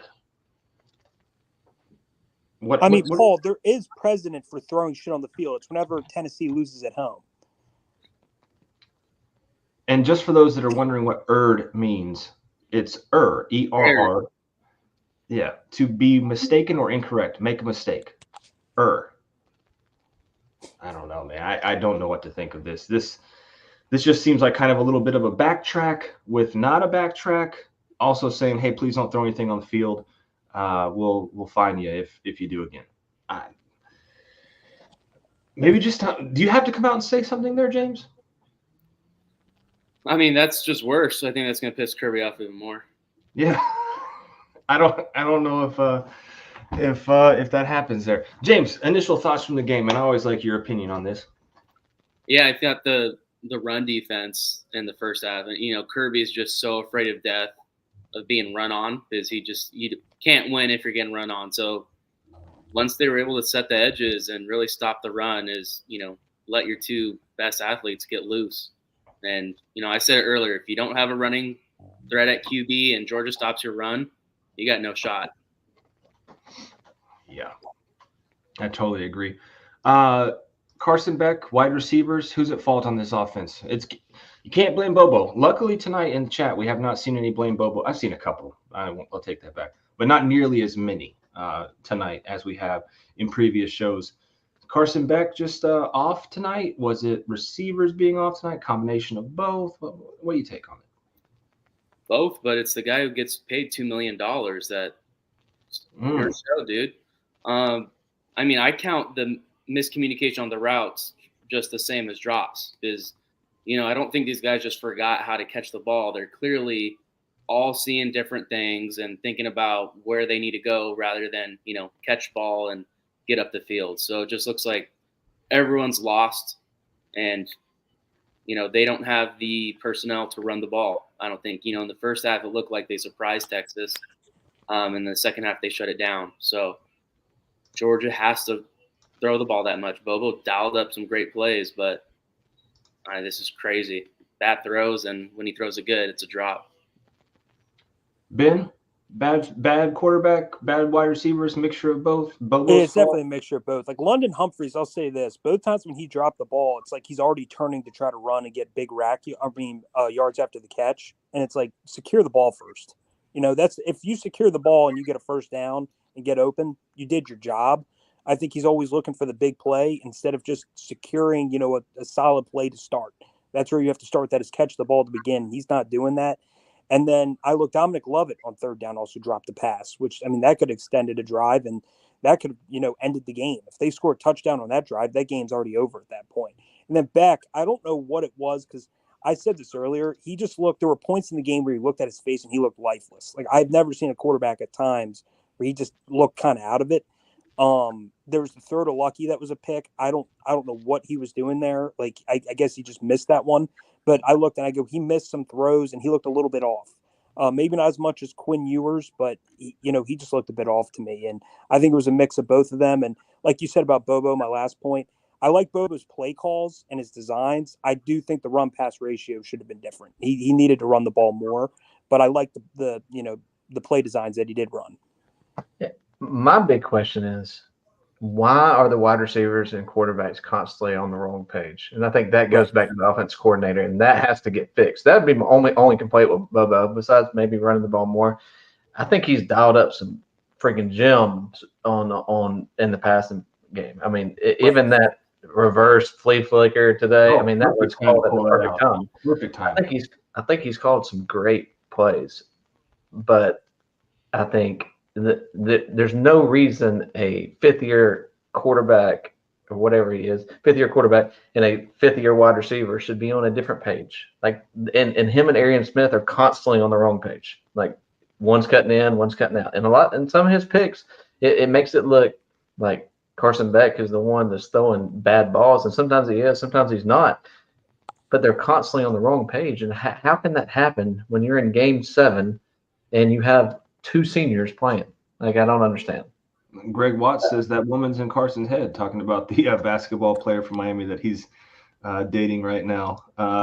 Or that private plane company, or that Lamborghini, or that millions of dollars, whatever. Yeah, the real Too Smart said just made it back to Dallas from Austin. I was at the game. Go Dogs! There you go. Stick D's in the building. Watch out. Hide your wives, folks. He's here. A lot of big plays missed. But here's the thing: they still somehow won 30-15.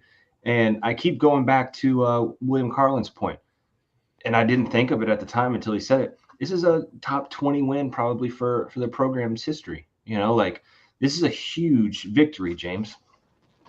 Yeah, I mean, they've traditionally not been able to beat the number one team in the country, especially in the regular season. And, you know, Kirby's biggest games are in the postseason, but we've, losing to Alabama in the regular season, this was a must win after losing to Bama. I think if you lose this game, buttholes tighten even more, and you're dropping one of two against Tennessee and Ole Miss at that point. So it was a have to have a game, and they got it. It was huge. Not to mention that you had Justice Terry, you had all these guys as recruits in the stands watching. Tyler Atkinson, 2026 5-star was there. Oh, he's legit. Watching Georgia just whip Texas' ass on the line of scrimmage. That was perfect timing to have your best game on the line of scrimmage. Paul, did you see game day when Desmond Howard, it was a cringe fest. And I don't think I've ever seen him pick Georgia in a game that was supposed to be close. But he put on a hat and said, Texas is the new sheriff in town because they haven't lost yet. I'm like, they've been in the SEC for 5 games. They haven't played an offense in the top 80, and they're the new sheriff. And then I see Colin Cowherd online saying Texas is what Georgia used to be because they're bigger and more physical up front. And look at what happens.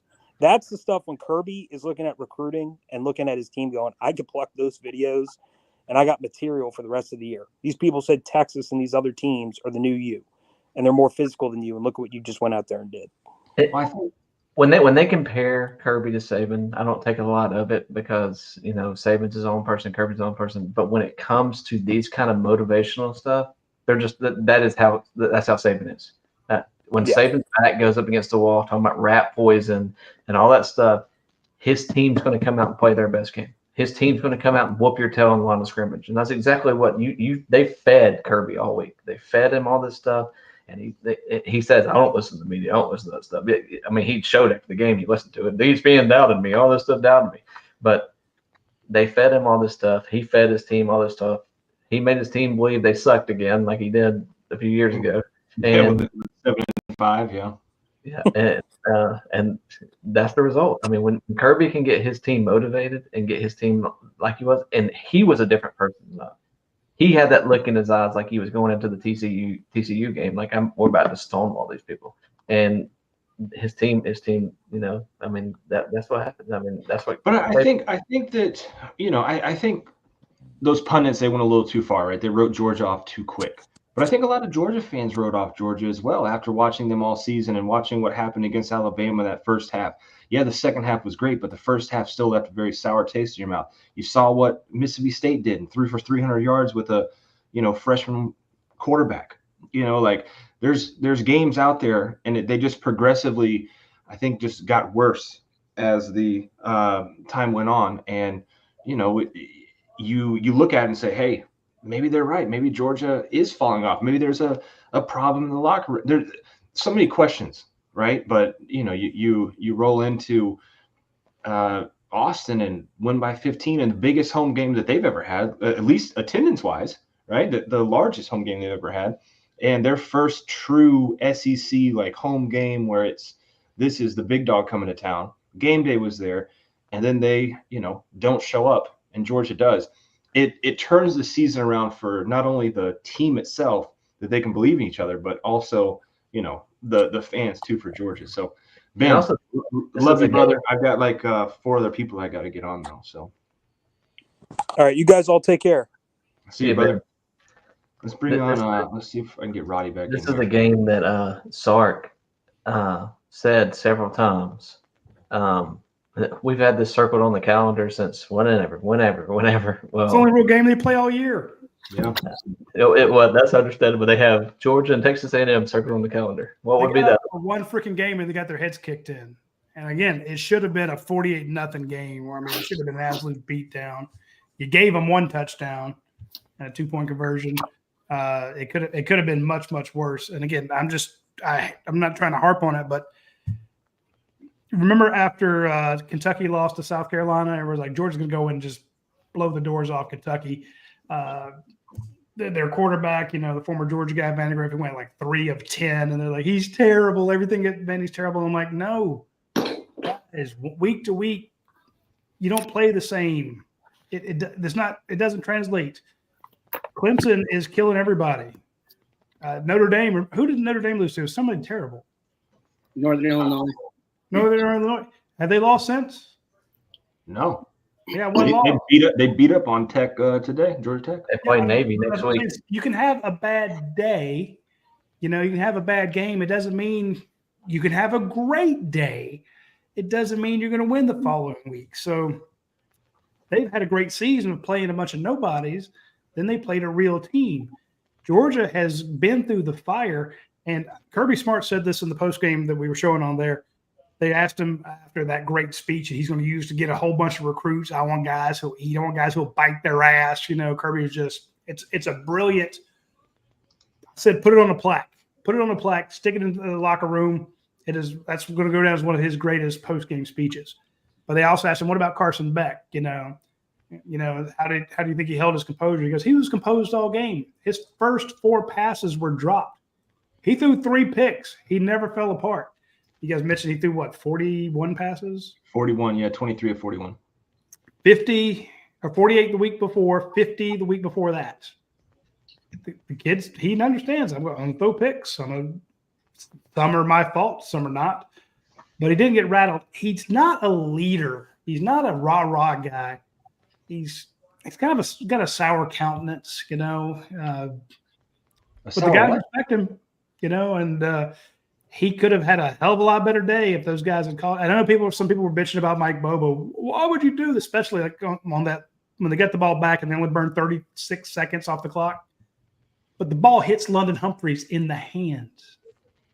He's still going.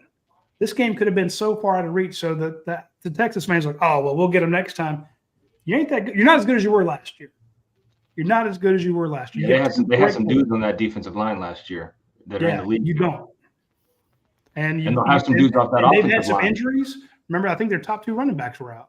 I think they're top 3, James, isn't it? Yeah. They're all 3 of their top. Yeah. So, but hey, welcome. Georgia didn't have its 2 unanimous all SEC players out there. Smile Munden wasn't out there. I think he was a unanimous pick. Tate Ratledge was a unanimous pick. I mean, you have some. Didn't have Roderick and Roderick Branson, rah-rah. Colby Young wasn't playing. Think how different this team would be if they I think it would be a completely different team if they had Rah-Rah, because I think they were really relying on him to put up some big numbers this year. But Roderick Robinson, after what we saw in the offseason, catch anybody. Yeah, but I'm just saying Roderick Robinson as the 1-2 punch with Etienne, Frazier's amazing, right? And he's going to be a clone of Etienne, basically. You're just going to see him he might be better than Etienne when he leaves Georgia. Yeah, that's why I said before he's done, I predicted after week 1 he'd win a Heisman. I know it's kind of an overreaction, and I know they don't give Heisman to running backs anymore, but this guy is special. He'll be Etienne, either one of them, the one at Clemson or the one that's here. He could be either one, like those 2 guys. You saw what happened, though, why they don't like him in pass protection. What happened? I didn't see it. He got absolutely bull rushed. Hey, but I will say, but he got in his way. He did. He got his. It was brave. He's giving up like 100 pounds to that dude. And I will say though, He's better. He's better. James made a good point. They do trust him a little bit. They put him in there in that fourth down drive on that first play to run the ball instead of Etienne. I don't know. The kid's. He's got a great future, but that is a true freshman out there. You would have loved to have had Branson Robinson at full strength, Roderick Robinson at full strength. I'm with you on that 1-2 punch. This kid is special. And again, Chris Cole, true freshman out there. KJ Bolden, true freshman. If your true freshman is the best player, and I asked people about this at Georgia. I was in the building on Monday. I spoke to some people. I kind of wormed my way to the back there, and I said, hey, everybody wants to see Ellis Robinson play. Everybody wants to see some of these freshmen play. Can you switch out these personnel, or do you have to change the scheme? Because people are complaining about the scheme. Some people are complaining about the personnel. What's the easiest thing to change? So the easiest thing to change is personnel, because everybody works on the same scheme all week. We do the install for our offense. We do the install for our defense. Everybody's training that. We're repping the ones and repping the twos. We said, so it's easier just to put in a new guy than change your game plan, change your calls. But you know what? With all the reps we do hundreds of reps a day. If the number 2 guy's better, the number 3 guy's better, he'll be the number 1 guy. We grade every rep. We grade individual, not just head to head, offense versus defense. When they're warming up and it's just the tight ends catching balls on air, those are graded. I mean, he's like, we play our best players. And it's not just where there's a gap here. So I think this game, if Georgia had been as healthy and Texas has been healthy too, I still don't think they had the horses to hang with Georgia. And Georgia finally put together. And again, they still haven't played their best game. They left so much on the field. I know what you're about to say. They put together 4 quarters. They didn't put together 4. They did not. They did not. The third quarter was god awful. I think it takes. They can still get better. It takes an elite athlete at quarterback to beat Kirby Smart's teams, and Texas doesn't have that, especially in Quinn Ewers. No, that's fair. That's very fair that they don't have that. Because Kirby always tends to play a containment defense when he gets against those runners, and then like Jalen Milroe, he doesn't come after them. He wants to keep them in the pocket, which they never do. They lose containment, and they got after Quinn Ewers. They got after him because he knew that he couldn't hurt him running the football. What could be a scare, because I'm looking forward to the rest of Georgia's season. Florida, no, that quarterback doesn't scare me. Jackson Dart. Hey, that quarterback, he scares me. Man. Jackson Dart at Ole Miss is probably the because you could say Nico at Tennessee, but he's kind of faded off against better competition. Obviously, UMass and Georgia Tech.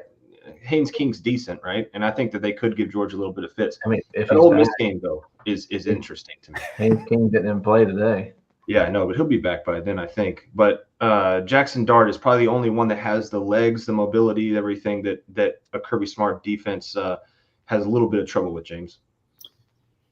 Yeah, but he's not a guy that's really going to break contain like Milroe. He's going to step up and get your first downs. I think it comes down to Kirby just letting the dogs loose, because whenever we play Milroe, we do that contain defense, and we still always break contain. So maybe Kirby watched this game and just like, well, that's how this defense wins, is we send guys after the quarterback and, make plays.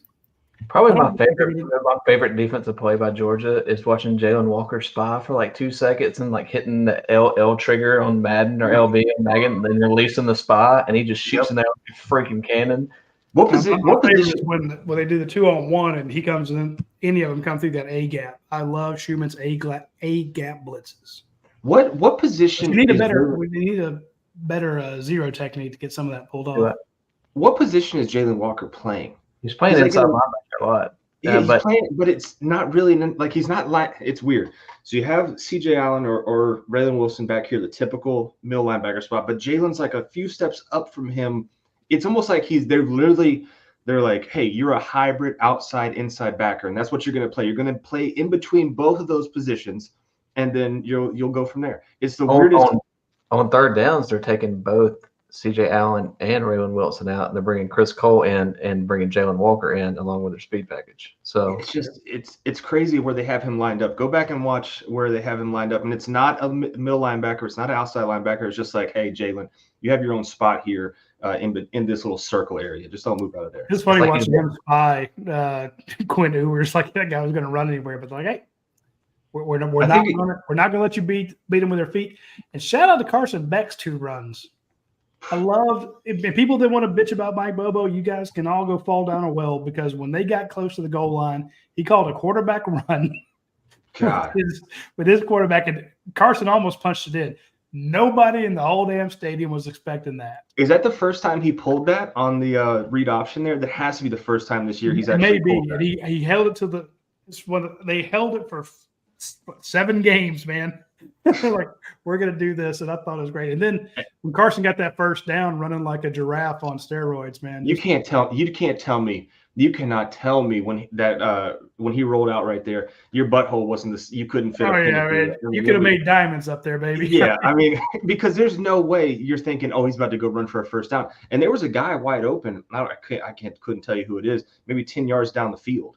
But he could have thrown to, but it was like, nope. He just. You go back and watch that. It's like everything aligned perfect. It's like you're like watching like something in slow motion, and like he's running, then he goes right, and he happens to get a block, and then he cuts left behind that block. And he gets the Texas defender happens to jump in the air instead of staying on the ground and go sack him, right? Because he jumps up, so Carson can evade him and move to the left.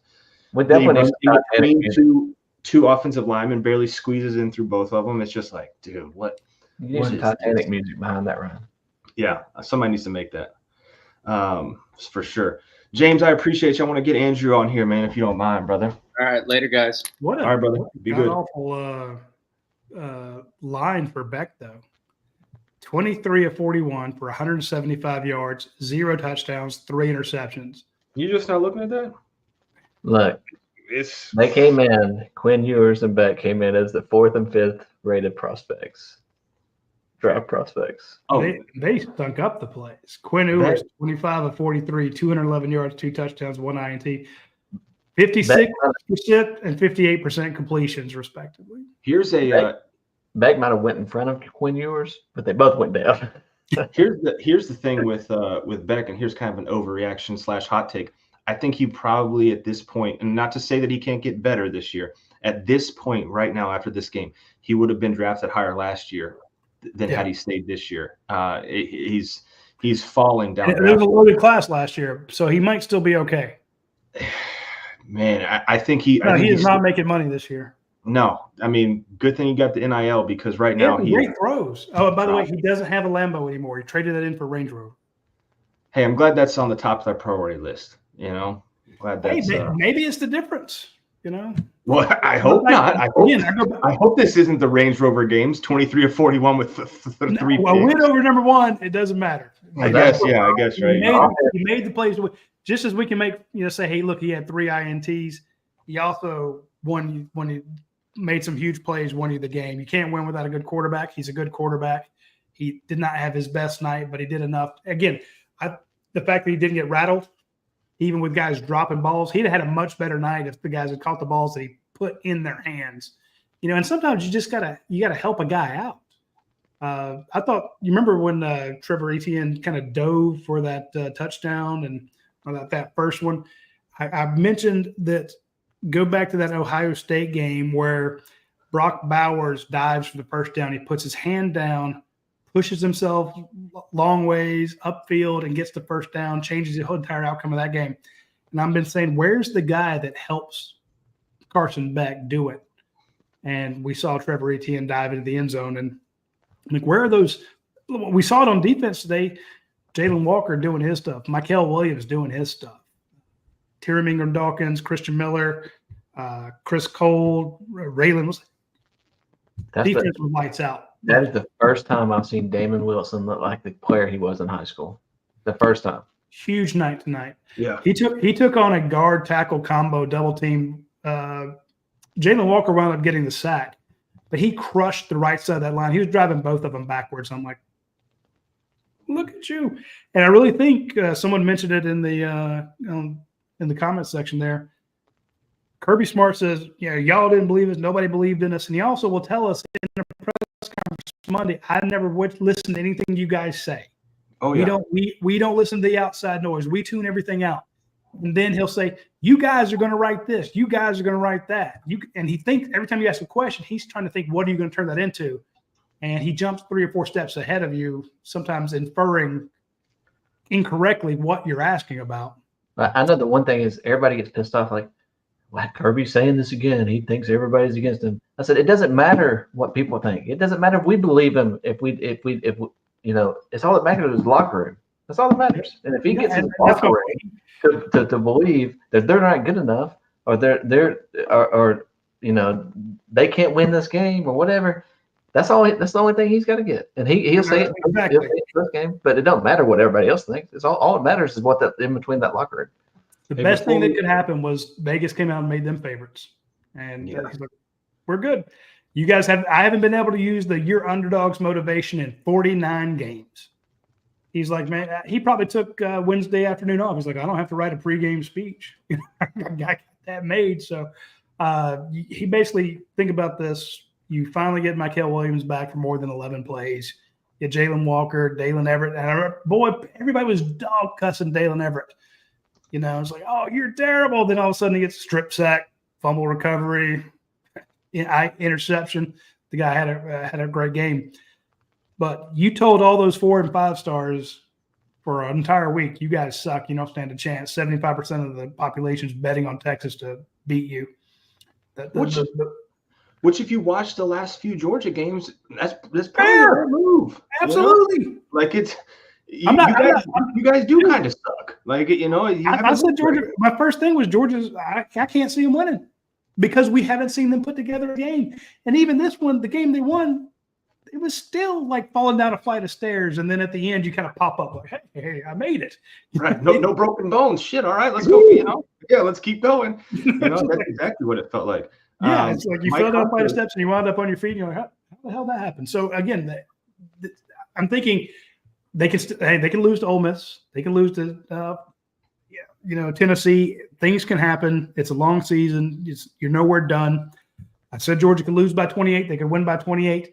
This was the game I felt like they could have won by 30. And I'm just enjoying all the people in Texas who are so high in my. This is welcome to SEC football even when you're supposed to win. Nope. Here's Alabama. Here's the thing. Trent, before we bring on Andrew and we talk about the Rogueshop real quick before we do that, we said last week, the only team that we thought was, probably heads and tails in front of everybody was Texas. They're not. They're not. This definitely by far is the year of you just got to have depth. You got to make it to the end and get there. And by far, Georgia's played the toughest schedule up until this point. With Clemson, Alabama, and now Texas, and they still have to face Ole Miss and Tennessee. This thing just, I think, gets easier for them as the season goes on, and Georgia's going to continue to build that momentum with this depth that they have and getting these guys some action and everything like that. What this did, and I think this was such key, is not that Georgia. I think Georgia obviously is planning to win out, but they could slip up against Ole Miss or at Ole Miss, or slip up at the home against Tennessee, which I don't think will happen because Tennessee's not a very good road team, and Georgia will be amped for that game. But you buy yourself an opportunity to slip and still make the playoffs. If you got 2 top 10 wins. If you lose tonight, if you lose this game, then it could spiral quick. You're on the bubble. Like you're one of those bubble teams, and you're one loss or one bad win away from being outside the bubble. So, yeah, it's not so big. There's a bunch of one-loss SEC teams, and you'd have been behind all of them. Yeah, and now you're right up there at the top. I mean, LSU and Texas A&M, they're both undefeated, and they have to play each other next week. And now you're in the driver's seat. It was so weird too. Also, when they pulled it up there at the end, talking about the SEC schedule or SEC standings, excuse me, and there was no East and West. They were just all lumped in together. And now it's just the top 2 teams, right? So there's a chance that 2 teams are, 1 and 2, and you're end up 3, and you never even had a chance to play 1 and 2 because LSU and A&M, they're not on Georgia's schedule this year, and they could potentially be the ones fighting for the SEC. Whereas in every year past, you had a chance to at least play that SEC East team to, put a loss on their schedule, put a win on yours, put a tiebreaker in there some way. You don't have that opportunity. So to win tonight was huge and critical for them moving forward. And Florida and Alabama were tied for 8th. Yeah. Yeah, with Vandy being in front of them. Do you understand? Right. If Georgia doesn't crap the bed in the first half against Alabama, they win that game. If Georgia doesn't, and then they should have lost to South Carolina. They could be literally 4 losses in the SEC right now. Yeah, I don't think things are getting any better over in Alabama. So I just looked it up. The highest 2-loss team right now is Ole Miss at 18th. They're 18th in the country. Really. So I mean, of course, that's week 8. So if you're looking at, you have so the 1-loss team is Ohio State. They only dropped to 4, and I get it. They played the number 1 team. Georgia's a 1-loss team. They're at 5, but then Alabama at 7. Of course, they lost again. LSU's at 8. Clemson at 10. Tennessee at 1. But you'd have dropped behind Tennessee, behind Notre Dame, behind behind Texas A&M, BYU 6-0. In other words, you'd have been in the teens, and like maybe the bubble, you would have been out of the top 12, no question. So this is a huge win, and you're right. Now you've got grace. I think Georgia passes Ohio State in the polls, but where do they go to? Do they go? I think scroll back up, buddy. Scroll back up. Oregon 1, Penn State 2, Georgia 3. Probably is what I'm thinking. Yeah, and then Georgia 4. Georgia 3, Ohio State 4, Texas 5. 5, yeah, because you can't drop Texas that far after losing number 1. I mean, I don't know. They lost the top 5 team, excuse me. But they lost at home, and the rest of their schedule hasn't been great. Maybe Miami jumps them, and Miami's in the top 5, which Miami's been handed. The next 15 minutes, they're on borrowed time. Yeah, they've been handed literally 3 of their 7 wins so far. So. Interesting to see what happens. Iowa State barely won against UCF, so there's a lot of schools that are hanging around that you weren't expecting. You weren't expecting to be there, and could kind of change this top 12 play. When's the first one come out? It should be in a couple of weeks. No. Indiana. How about Indiana? Boy, they are good. Like I watched them, they're good. They're not bad. That coach made Dylan Raiola look like he was. The Fighting Raiola's. I thought he was the next Heisman Trophy winner. He might be. It's not going to be Nebraska, though. He's not going to be Nebraska. Tuesday, November 5th is when the first actual real poll comes out. So 2 weeks from today, or whenever, 2 weeks from now. That was Kirby's plan all the time. Send Raiola to Nebraska, let him get a year of experience, and then he's going to come back to Georgia and be the quarterback. Oh, that's the conspiracy out there, brother. That's the conspiracy. Speaking of conspiracies, the Rogueshop will make you start thinking about different conspiracies as you sit there and wonder, why has my pain gone away? Roddy, why has my pain gone away? Because you reached out to the Rogueshop and you got one of their chill pills. They have some fantastic medications for your chronic pain or chronic insomnia. So if you can't sleep or you've got a chronic pain issue that's keeping you up, reach out to our friends at the Rogueshop. Their stuff is all natural.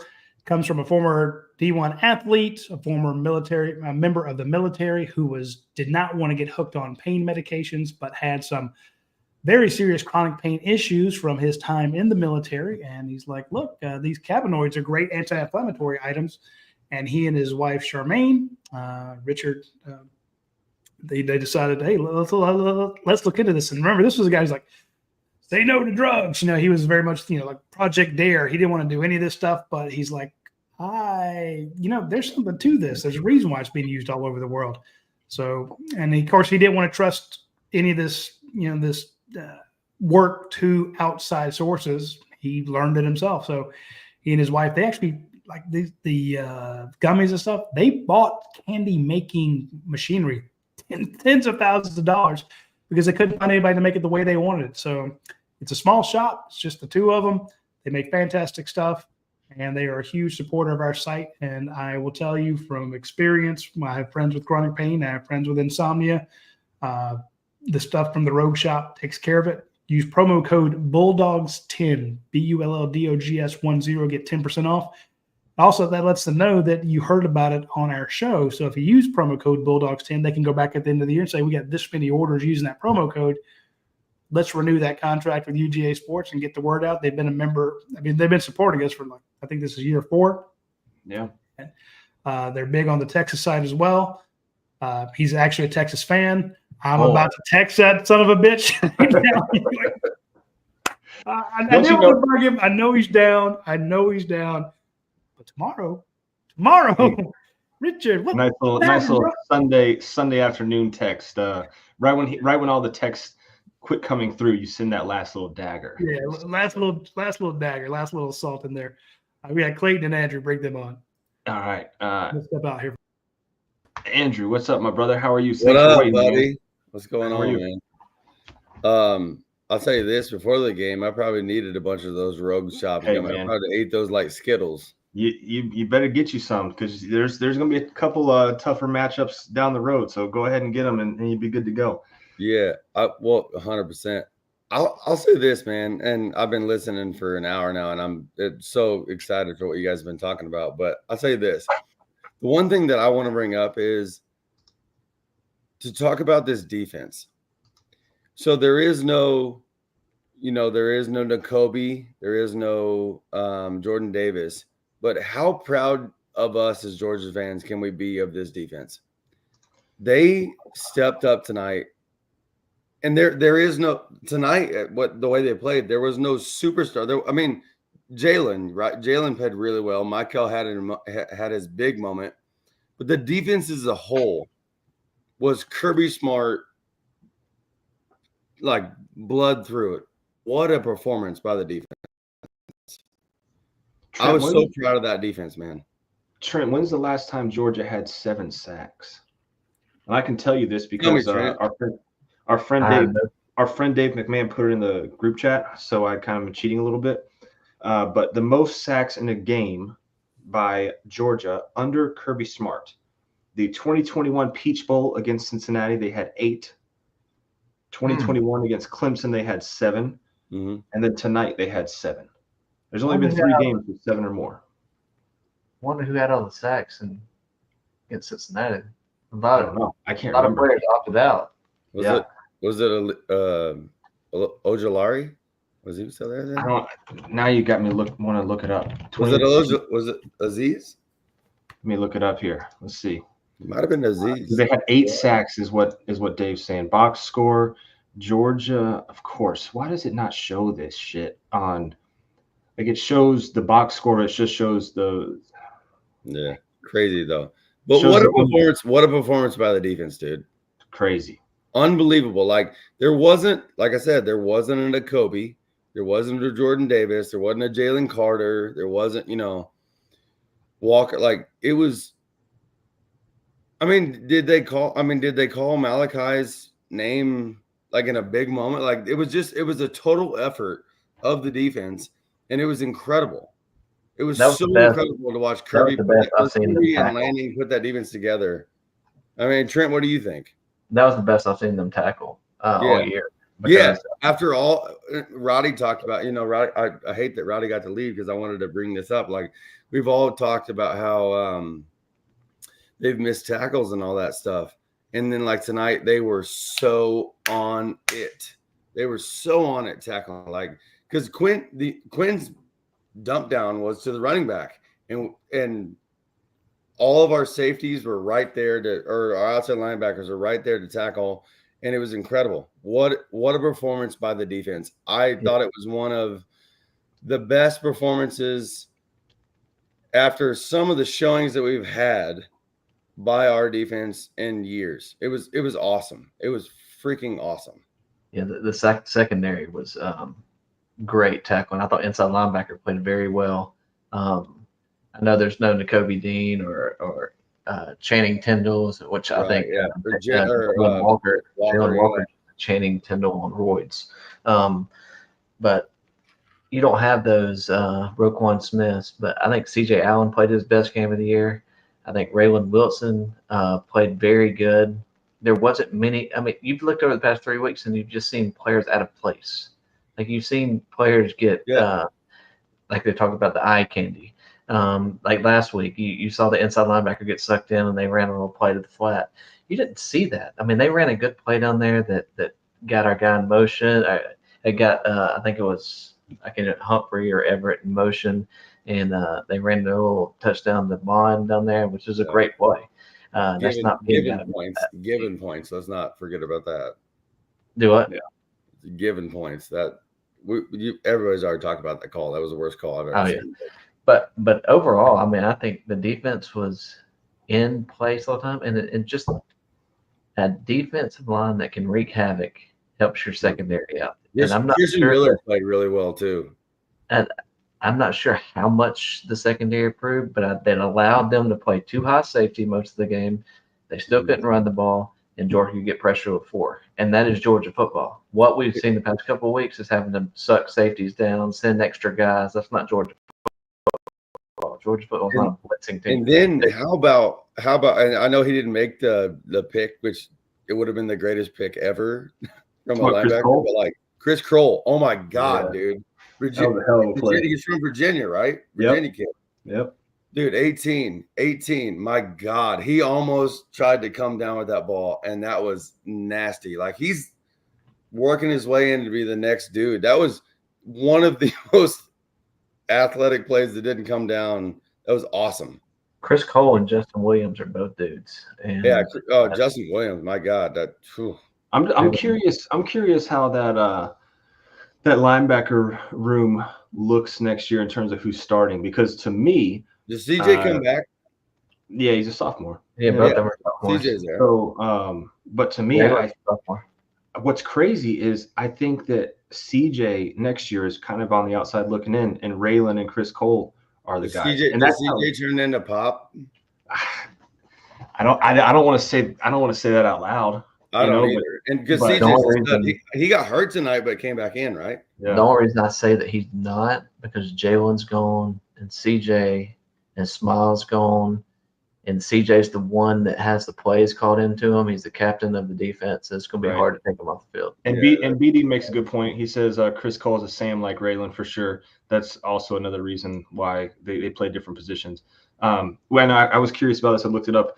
The 8 sacks against Cincinnati, the most in Kirby's tenure, besides tonight, was 7. Quay Walker had 1. Aziz had 3, so you had it right, Andrew. He had 2 forced fumbles in that game. Michael Herring had 1, didn't he? Yeah, Malik Herring had 1. Jordan Davis had 1, and then Adam Anderson had 2. So there's your 8. All dudes in the league too, man. Yeah, pretty much, except for Anderson, which should be in the league. Yeah, we won't even talk. We won't talk about it. We don't do all that, But yeah, pretty much crazy, dude. Like so proud of the defense tonight, dude. Like, and all the the Dalen Everett stuff. Like Kirby put him on an island tonight when he said, "I'm blitzing Quinn Ewers and I'm going to make him make a throw." I mean, there was maybe 1 or 2 deep balls that they hit, but like whatever. Like you're going to have that. Kirby's going to live with that 1 or 2 deep balls, but when you can blitz it like he blitzed it, I mean.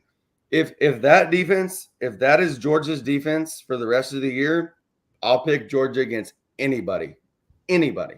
I think the problem with Dalen and Julian is they're on the deep ball. They're always in position to make the play, but they never get their heads turned, and that's what I don't like. It's been 2 years of this.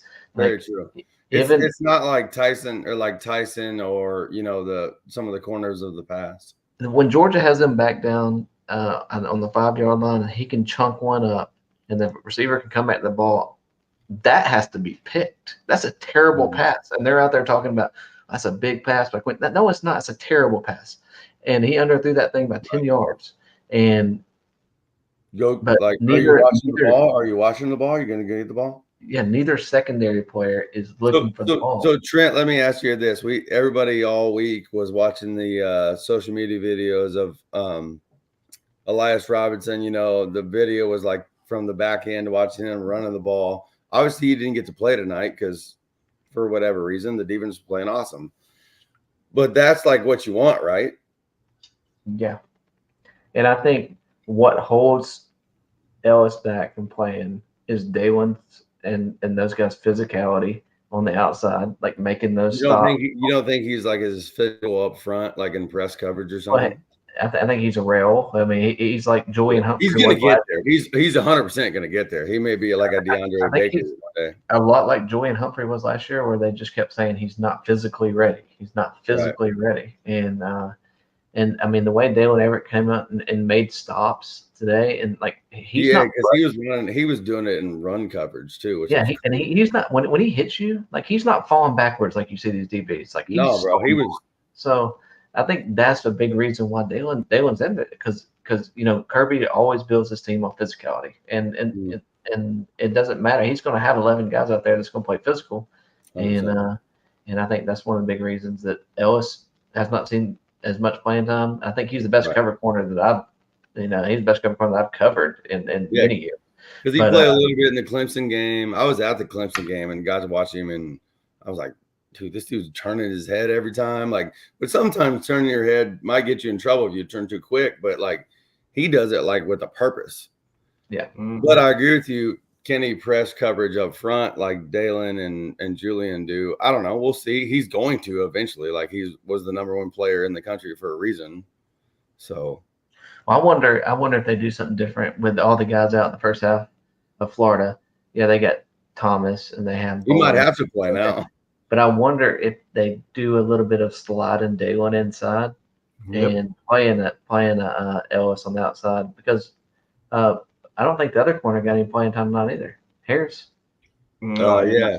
Number 7, yeah. I didn't see him in there. What did you guys think though, obviously, of the big moments? It seemed like Michael was somewhat healthy tonight. It seemed like he was healthy for the first time. I think Michael was healthy last week. I think they just used him on passing downs to try to keep him from getting hurt again. I mean, it seems like he made a couple huge plays tonight, which was Warren Brinson looked like himself finally. Yeah. Yep. Awesome to have Warren Brinson. It looked like a couple of the D linemen made some freaking huge plays. I'm still so high on Christian Miller. I'm still so high on Christian Miller and Tyree, and besides your Jalen Walker, Christian Miller and Ingram Dawkins have been the MVPs of this defense. For sure. 100%. For sure. 100%. And I'm still curious, on Jordan Hall. He was dressed out, and he did. But did he get it down tonight? I didn't see it. No. Yeah. But he's supposed to. I mean, he was a 5-star. He's supposed to be was he 5-star? It doesn't matter. He's a dog. You saw. I saw Gabe Harris in a good bit tonight. Gabe Harris was in a good bit, yeah. So was Damian Wilson. Dude, I was so proud of Damian Wilson. Yeah, and then there were. Did 10 have the best game of his Georgia career tonight? Hands down, that's the best game. Best game of his career. He was rushing off the edge, busting Quinn Ewers. Like, he was like. It was almost like he was faster tonight for some reason. Like, just I thought Chaz Chambliss played well. I thought, but here's the thing. I agree. I thought Chaz played really well. Chaz had some crazy, like, backside tackles that were really nice. But Chaz doesn't. Chad looks a whole lot better in going up against a quarterback like that. He's kind of a misfit playing Jalen. Chaz looks a whole lot better when you have Michael on the other side. Yeah, and you got Warren in the middle. You got in Georgia's defense, when Chaz is on either side and Michael's on their side, they're going to run to Michael because they think Michael's the pass rusher. So they're going to run to Michael's side. And when Chaz can be an athlete and run it down, then we win. Chaz has been having to play he's been having to play rush downs, pass downs, everything. When he's out there on run downs, Chaz is a totally different player than when he has 100%. To be out there. Chaz is not like a pass third down. No, he's not. I mean, and we say that he was the final play, getting to the quarterback this game, but he's not. He's a lockdown, outside linebacker, whatever you want to call it, that sits there and can break down your runs every play. But when you're asking him to go to the quarterback, half the time, that's just not his specialty. You get a guy in there like Damian Wilson that can do that, it's a totally different ball game. And then you keep Chaz. Kirby will say, "Go run through a brick wall," kind of like Dan Jackson. Both those guys have run through a brick wall. And dude, and don't it? I was so mad at Dan getting kicked. That was.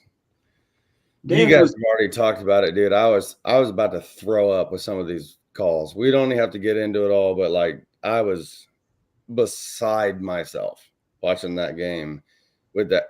I mean, let's argue if it was pass interference, cool. And then to have a bunch of, I'm going to say it, dumbass Texas fans throw shit on the field and 5-10 minutes go by and the call get reversed. I was going to puke. I literally was sick to my stomach. I was like, are you kidding me? Yeah, it was rough.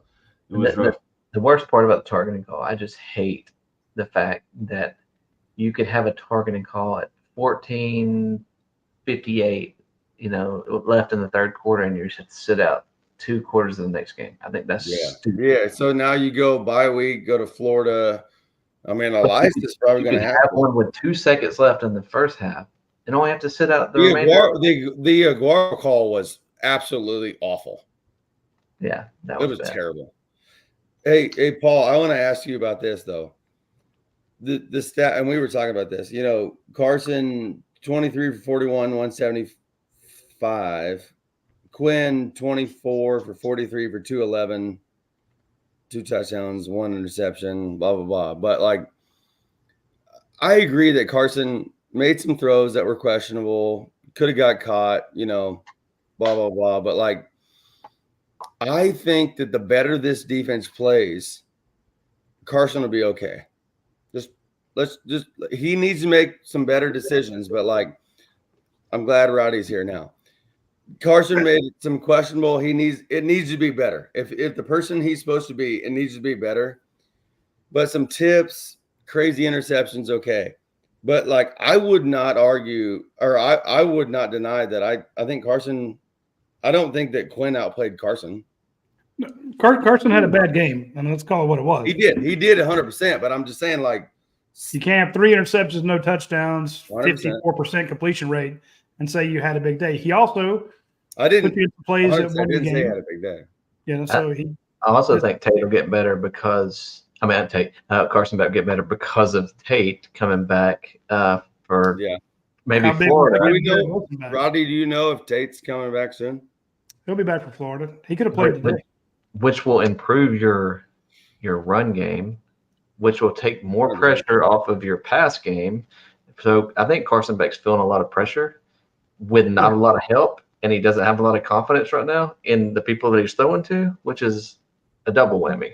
Look, I mentioned this earlier, Andrew. Look at the number of times and he needs to be a little more accurate. But again, maybe he definitely needs to So the big one was the throw to Lawson Lucky in the first or second quarter, the 3rd and 10 on the 20. He completes that pass. It's a touchdown. Yeah, but then also there were 4 or 5 other passes dropped. I mean, you go to Dominic Lovett. How many targets? Is there any word on Dom got scared a couple times. 11 targets, 4 catches. Yeah. Dom got scared a couple times. Is there any word on Lawson Lucky? Because I didn't see him in like the whole second half. Maybe Randy knows. We can ask him when he comes. It was Delp and Yurcik most of the second half. Yeah.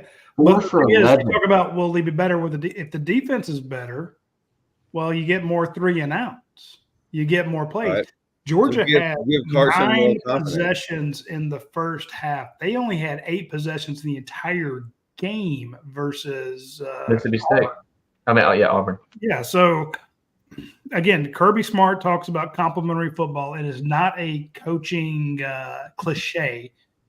They both build off each other. And when Georgia's defense went out and got some turnovers, the offense is like, thank you for getting us good field position. Let's punch this in. I mean, we don't talk about this, but Georgia's first drive was garbage. They got hardly nowhere.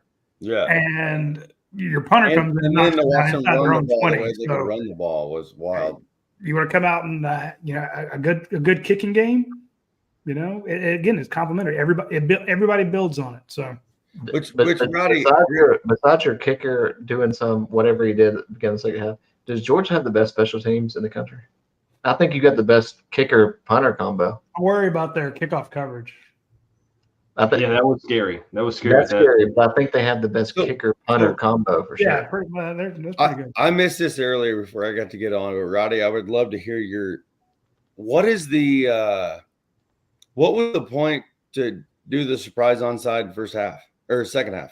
It wasn't a surprise. It wasn't a squib. He missed the kick. Oh, okay. I didn't know that. So see, Andrew, I kept saying, I'm like, it looked like it was like we're trying to do the Pat Coach? McAfee in the Super Bowl. And here's the thing: a little insider. I won't tell you who it was, but I can tell you a name you would know from inside that stadium. Texted the coach and said he just missed the kick. Okay, so who kicks it? Peyton? Does Woodring kick it? All right, so just remember their in the second half. I was like, kicked all the things. What in the flying is going on? The funny thing is, if that Texas guy does not get a hand on it like he did, like he made a great play. Recover it. That's why I thought it was a surprise on kick. Everybody was like, "Why are you squibbing it? Why are you trying to steal a thing here?" No, he just missed it. So yeah. And then on that same drive, you give it to him on that 45. I was feeling Justin Fields shit in the, No, I'm with you, Andrew. That blew my mind.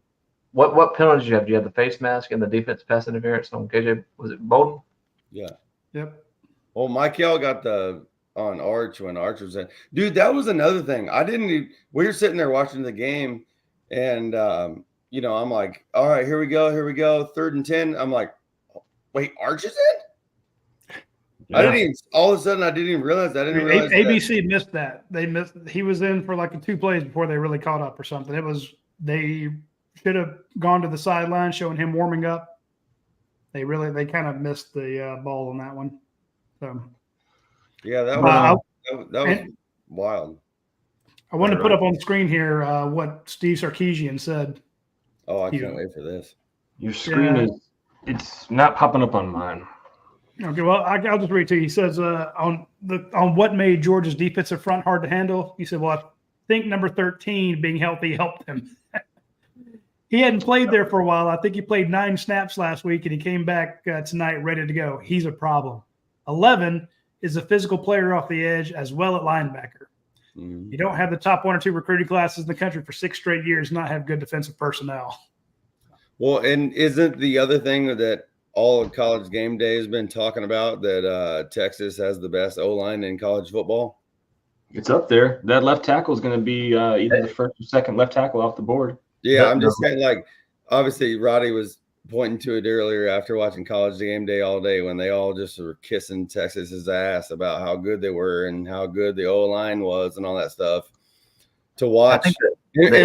Because Georgia's not really had a pass rush all year. Like, Georgia has not had a pass rush until tonight. Well, here's the thing. Part of that, I'm with Trent. Getting Michael Williams back is big. Getting Warren Brinson back is huge. Or I say back, but having him have the big day.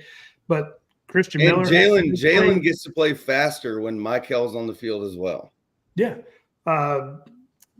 Terry Mingham Dawkins had some big plays. He did. He had that. Stackhouse was all over.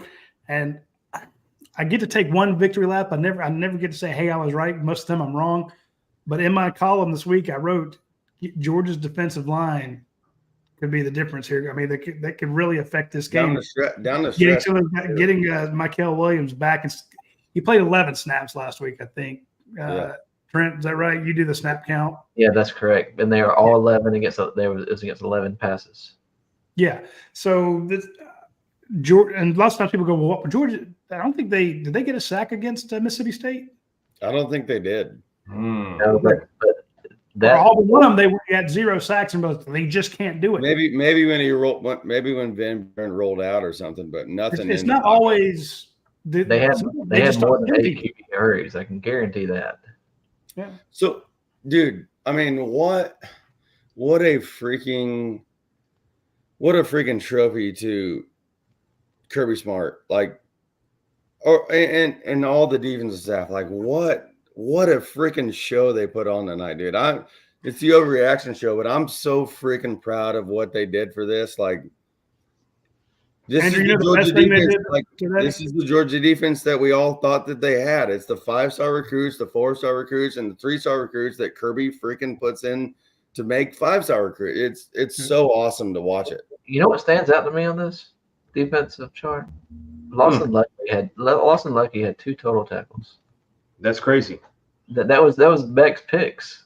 He had tackles on both of them. Yeah. Lawson Lucky saving your bacon there. But more importantly, there won't be nearly as many missed tackles in this game. Georgia tackled like they're supposed to. Yeah, and Roddy, you weren't on when I was saying it to Paul. I was like, Roddy's not on for this, but I was like, look what happens when Georgia tackles. Because open field, they would never drop a guy in the field. Humphreys had an open field tackle. Setting the edge. And I don't know it's different because yours or even Arch Manning's not a running quarterback. But also, here's my point too. So through the rest of the season, I mean, even with Nico and Jackson Dart, like, you're not running into Jalen Milroe again. None of them are as mobile as Jalen is. So, Dart can run around, but nobody can run like Milroe. I don't think you see it again the rest of the year. You look at the top teams. I mean, I don't look at Oregon's quarterback as necessarily a guy that's going to kill you running. You look at Ohio State's quarterback. I don't think Gabriel doesn't run like maybe you get Miami and Ward. Yeah, but even Cameron Ward doesn't run like that. No, he's looking to pass. You catch like tonight. If Cameron Ward is in that pocket, Georgia destroys him. I think maybe I'm biased. He's pretty good. I'm saying he is very good, but is he better than Quinn Ewers? Oh, I think Cam Ward's better than Quinn Ewers. Throwing the ball. Yeah. Cam Ward and running. Good enough. Cam Ward's probably the best quarterback in the country. I hope we see him in the Final Four or something. The refs can't keep handing Miami wins. At some point, you got to be like. I was listening to you and Coach Donnan this week on my podcast in my truck, and I totally agree. I was like, how many gifts can you get? Yeah, for sure. Andrew, I'm gonna bring on Randy, my man. I appreciate you guys, man. Thank you so much. Andrew, thanks for hanging on so long. We appreciate it. Thank you. We should love you, Roddy. Love you guys. Love you, Paul. Thank you, buddy. All right, bro. Hey, Randy, your soothing voice can carry us to the end here as we wrap up ever so slightly. But I have to go use the restroom. So you big babies. I can't go another 30 minutes without peeing. I might pee myself. All right, Randy, give us your thoughts. Fellas, how about them dogs? That's all I got to say. That's how we're going to start this thing. We're going to go right there. We're going to go right there. And tonight is the night that my brain's mush, by the way, from the game. It's all a blur. But you guys are keeping my kind of hours now, right? These late night hours. So tonight's the night that our good friends at ASW are going to we're going to enjoy one of those while we're at social. I'll tell you what, fellas. Stop. You guys have been talking about it a lot. So as soon as I got everything turned off and backed away from the machine, I said, I just need to soothe my ears. And I thought, who is streaming? It's the good old boys over at UGAsports.com. So I dialed you up and I've been listening. And there's been a lot that's been said that I mean, you guys have covered the bases. I'm just tonight, if you're a Georgia fan, I think, and I've heard a lot of people say this, you're like, we're not crazy. Like, we know what this team can be. And it's something that I've spent a lot of time talking about over the last, this entire year, but especially over the last couple of weeks and since the Alabama game, is that it all has to work together. And as you get these pieces back, right? Some guys returning from injury and this, that, and the other, guys maturing into the season. Now we're halfway into the season. So you've got younger guys that are taking more, meaningful snaps and stuff like that, like Chris Cole. Exactly. So once it all starts to come together, they are still, prior to tonight, 5-1. Now they're 6-1. And if you look down the rest of the schedule and you think about what the team could still become, you have to have heart if you're a Georgia fan and think that, they've got a pretty good shot to not only get themselves to Atlanta now, right? Because if they can make it the rest of the way with the one loss, you got to think that that's going to put them there. And then you're playing for trophies. And at that point, everything's on the table. So earlier, like this summer, I had a period where I actually looked at the team, looked at the schedule, and thought, there are questions I have. I don't know that this team can actually win the national title. And then you've had everything that's transpired over the course of the season, and that started to feel more and more real. But listening to myself, right, and hearing me say they could still get healthy, and they are who we thought they were, especially on the defensive side of the ball. Now I put it in the chat. I think this team actually they can win the whole thing. Now there's still so much football to play, but the biggest key to me is along that defensive line, and you guys touched on it directly earlier. It may have been you, Trent, but you started pointing out Mike Hill's on the field, Jalen Walker's on the field, Damon Wilson's on the field. When you have those dudes on the field at the same time, and then you can take 13 and potentially move him down over the 3 tech, and just create chaos inside the offensive line, putting him wherever he wants to be, because he can win anywhere as a pass rusher. When you can do that, that defense becomes lethal. That secondary, obviously, their play is bumped up because now you've sped up the quarterback and all that other stuff. There's so much that can happen right there. And with Brinson fully getting healthy, playing better against the run, it gives you a lot of heart. I guess that's what I'll say. And again, another thing I talked about this week was they have to tackle in space. And you guys have addressed it throughout the night. This is absolutely the best tackling game they've had all season. And in space, it was very much the same to my eye. So good job, Dogs. Hell of a win. And it's got to make you feel good if you're a Bulldogs fan. Absolutely. I think, you still played this without your two, and I'm not sure if they were unanimous preseason all SEC guys, but you still played this game without Smile Munden. Right. Difference maker. You played this game without Tate Ratledge. Difference maker. I don't know that Georgia ran off right tackle all night. Outside, well, they did have the toss sweep right down for the first touchdown. Dylan Bill's run was off right, I believe. Okay. Yeah, it was. And to that point on that first touchdown, I have called out Ben Jurasik all season for working hard, trying, but not getting it done in the blocking game. But on that play in particular, I have to throw some flowers his way. Etienne scores because of his block. Yeah, but there are also two other tight ends too. And I'm agreeing with you because I called it out live on the watch along show. I'm like, I'm not even talking about the touchdown. I'm like, look at 84. He threw a damn block. Yeah. And that's why, to me, that's not even right. When you got 3 guys going that way, setting up different edge blocks, those were pretty big. And Oscar Delp also had a great block to get him in for his second TD. I thought that was. If they were a little slot screen, it's the first time I've seen a tackle get out and block somebody. They usually swing and miss. Ernest Green laid a block on a little slot screen. I just think they blocked on the perimeter as a whole lot better. They didn't block well in the second half, between the tackles, but I thought on the perimeter they blocked a whole lot better. I thought Arian Smith blocked better. I thought the tight ends blocked better. Arian Smith got him a first down out there on that little screen. So that was again, brilliant ideas. Like, hey, we're going to go to the field. They're crowding into the boundary because they know that's where we like to go. So I'm going to throw one to the field, and we only need one block on the edge. And Arian Smith is going to get it for us, and we're going to zoom it upfield for a 9-yard gain. I thought that was brilliant. But again, you don't have Smile, you don't have Tate. You get those guys back. Getting Jared Wilson back was huge. And you're right. I've been worried about this team early on, but I said that they would get better.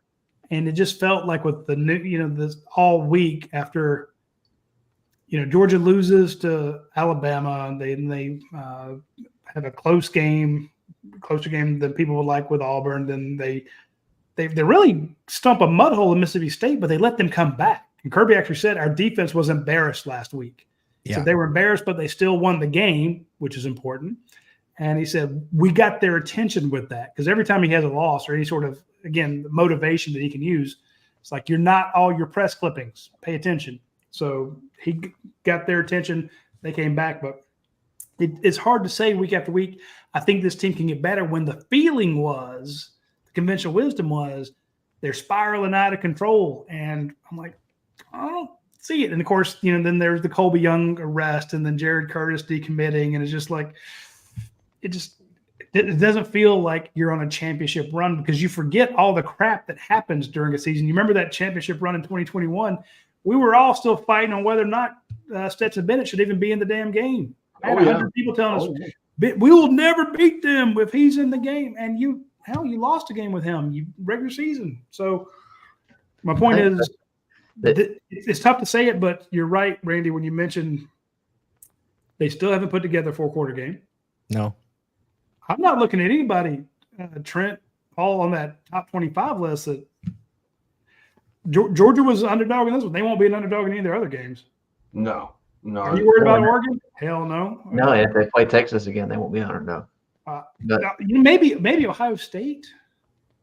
But they lost Oregon, so they're beatable. I'm not looking at it. Yeah, I'm with you, Trent. Maybe if they play Texas again. And these two teams will probably meet in the SEC championship because Texas doesn't have anybody after this. Play Vandy next week. Well, I think it's going to come down to them Texas A&M. Yeah, that Texas A&M. I'm not worried about Texas A&M. I ain't worried about Texas A&M, but I think they could. I think that's the game it'll come down to. I think there's 4 teams left. There's Georgia, LSU, Texas, and Texas A&M for the SEC, the 2 spots. Texas, you just beat them at their place. Shouldn't worry you. Texas A&M shouldn't worry. LSU is probably the only team left because that Nussmeier kid at quarterback is pretty good. They've got some players at DB. They've got some wide receivers. That's probably the only team that's left that they also have two NFL tackles too. Right. They've got those really good left tackle and right tackle. I mean, that's the only team right now that I think you look at it and the spread would be, Georgia would still be a favorite, but it'd probably be closer to 3 or 4. The rest of them would be, I think, 5 to 7, if not more range, if they lined up right now. Yeah, you think Kirby talked justice? Just go ahead and make this an official visit and just get on there. I mean, Jermaine King talking about those 35 Texas recruits got a chance to watch the Dogs tonight. Yeah, Kirby's very happy to go into Texas, beat them there. You know what's kind of crazy though, and we talk about this a lot, and I don't think it bothers recruits as much as it bothers fans that Texas lost, right? Because they don't talk about it as much. I will say, though, they put on a really good performance for those recruits in terms of coming out and supporting their team. Yes, they got their ass handed to them in their stadium in their first big SEC game, but it was a pretty big turnout for them. So as much as you think that those recruits care about the outcome of this game, it's more or less they saw the outcome of the environment. True, but speaking directly to the environment piece, though, you also know that they saw that Dog Nation travels well. So they saw Dog Nation travels well, Randy, and they also saw that your students throw beer cans on the field. So that, I don't know how many mamas want their sons going to a school with that reputation. I hope one did not make impact with Terry's mother. Yeah. Well, and mentioning justice there. Obviously, this week the big news with Griffin coming on board. I mean, you guys may not be aware, but I tagged that group. I tagged Zayden Walker, Elijah Griffin, Isaiah Gibson, and Justice Terry as my 4 horsemen for this class. And if those 4 horsemen roll in here, then we're not even talking about the rest of this class, which is kind of nuts, right? I mean, it's loaded. But if those 4 guys roll in here, I just the future is very, very bright for the Georgia Bulldogs. There's no way around it. And you guys touched on it, I think. Huh? What 4 did you say? I said Isaiah Gibson, Griffin, you got Terry, and then Zayden Walker, because of what he could, where you can move him and all that kind of stuff. If you think about this, and I think I mentioned this on one of your recruiting shows back in the summer, maybe, or right before the season, and I just kept saying I don't think there's any way they're going to get all 4 of these dudes, but and I'm not up on the numbers. I don't know how many 5-stars there are in Georgia this year as far as defensive players go, but they are essentially sweeping the board, right? I mean, if you sign all those cats and you get them on one team, and they just blend in. Miracle. That's what I'm saying. And that's why I just tagged them with that name. I'm like, these are the 4 horsemen. You can put of the apocalypse, of college football, whatever you want to put after it. But those 4 horsemen right there, it's kind of like if you want to have fun with the internet memes, it would be Thanos with the glove, right? You just drop the stones in there and you're like, Kirby's just going to friggin' crush college football. If that's Kevin the way win on the thumb or something like that. Right, exactly. Give me some zero technique in there. If you want to get Georgia, you better get them this year with these defensive guys that are coming in. Right. That's what I'm saying. And on the offensive side of the ball, I'll leave it to you guys to educate me a little bit more about how this is all going to play out as we move forward, because you got to find new bodies. Here comes Talon Taylor, baby. Exactly. But who's going to be your quarterback? The running backs. Ryan Williams. Yeah, I didn't even include him. That's what I'm saying. Like it's nuts. John Elias Williams, the tight end. Gabe Harris. I mean, still coming on, still growing. Like this defensive unit. I haven't broken it down, but depending on how successful they can be moving forward, if all these guys come to the same team, and I know most of them are mid-year dudes, maybe not in 25, but if they're all on the field together in 26 and you're overlapping classes there, the potential exists to have the kind of numbers put into the league that you had from the 21 unit, just based on the way Rivals rates them. You know what I mean? Like, it's crazy. And so that makes me sleep better at night when I'm not sure who the quarterback's going to be, right? When I'm not sure how they're going to rebuild the offensive line. And they've done that in recruiting last year. You know what I mean? So, like, that defensive unit is crazy to me to think about what it's going to be over the next couple of years. Just insane. A lot of people in the comment section talking about, well, yeah, if you can keep them, the kids are mercenaries nowadays, and they may only play 1 year. Yeah, I'm going to warn you right now, folks. Mark it down. It's October 20th, 2:37 a.m. You're going to have some brutal names going to the portal when it opens up. Yep. You're going to be like, damn it, I can't believe we're losing. You're going to lose 20, 25 players, well, 25, 27. And there are going to be some highly ranked guys. I mean, Daniel Harris probably already – did he play at all tonight? No. I don't think so. Yeah. So again, not picking on him, just saying there's some names, some guys that you want. It's Xavier Truss. What? No. When you talk about I want to feed and the person that was on there talking about feed Trevor Etienne 30 times a game. Yeah, that's great.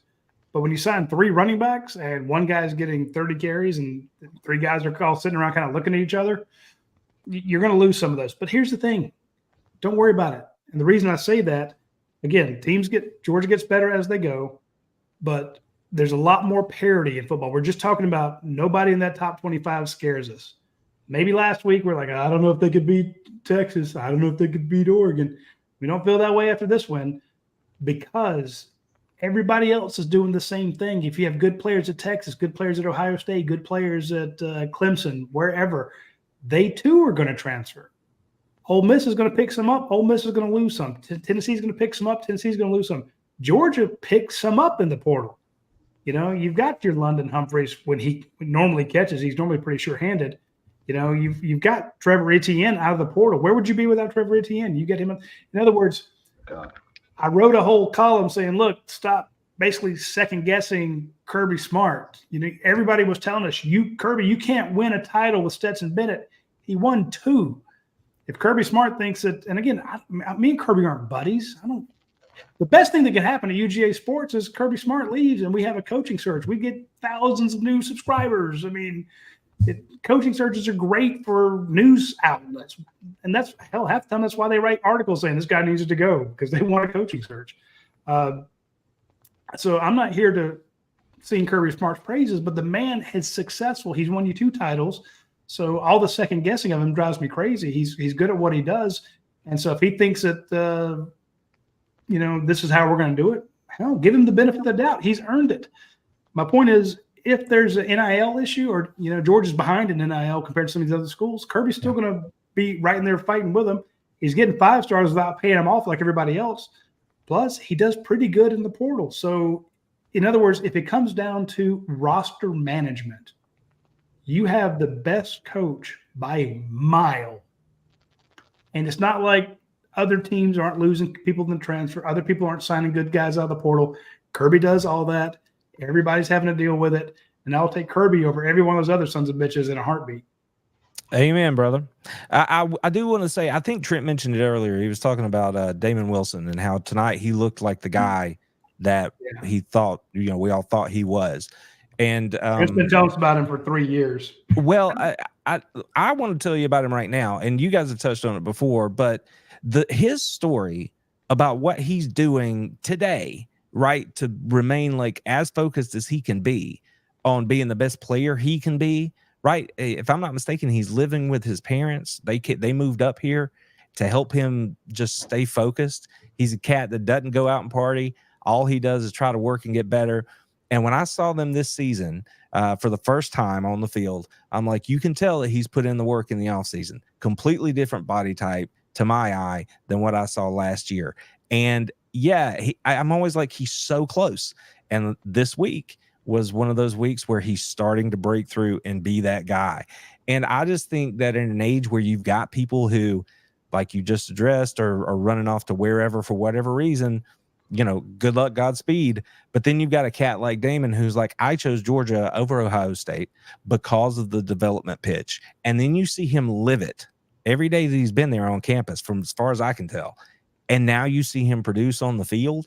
I just think that's a wonderful story about everything you just said, about roster development, about roster management. And he's the kind of guy that Kirby wants to go recruit, right? He bought in and we're starting to see it. So I just think that's a great story. So no, he's coming on. I mean, we haven't seen that much from Sam Mpemba. We haven't seen that much from Gabe Harris. These are, one of them was definitely a 5-star. The other's a 4-star. So it's pretty good. Gabe's playing more. You haven't seen Mpemba at all. Yeah. Right. And AP says the new era of college football sucks for big time teams. I disagree, AP, because the big time teams, and people say it sucks that Kirby loses all these guys he tried so hard to recruit. Yeah, it does. But at the same time, if a good player goes into the portal, they want to come to Georgia. Now, here's the thing. Georgia doesn't have this giant sack of money. Again, like I bring up Caleb Downs, I bring him up a lot. That's a kid that wanted to come back to Georgia. Ohio State just paid him 3 times as much as what Georgia was willing to offer. Kirby's not going to go out and – to Kirby, there's no sophomore safety that's worth $100,000 a month. He's like, no, I can go get a really good recruiting class for that. So, or at least 2 or 3 players for that in comparison. So – Julian Humphrey played 80 snaps at left cornerback. Dalen Everett played 80 snaps at right cornerback. They played every snap. Damn. I mean, here's the thing. When they went nickel and dime, I don't remember. I saw Ja'Cory Thomas play some. Ja'Cory's coming on. We still haven't seen a whole lot from Chris Peel. I could see a guy like that. Kyron Jones. Kyron Jones. But I mean, Michael Williams played 38 snaps. Wow. And, from 11 to 38. He's been sandbagging for 2 weeks. And Warren Brinson played 41. Wow. I mean, Jalen Walker was huge. 53. 53 with cramps.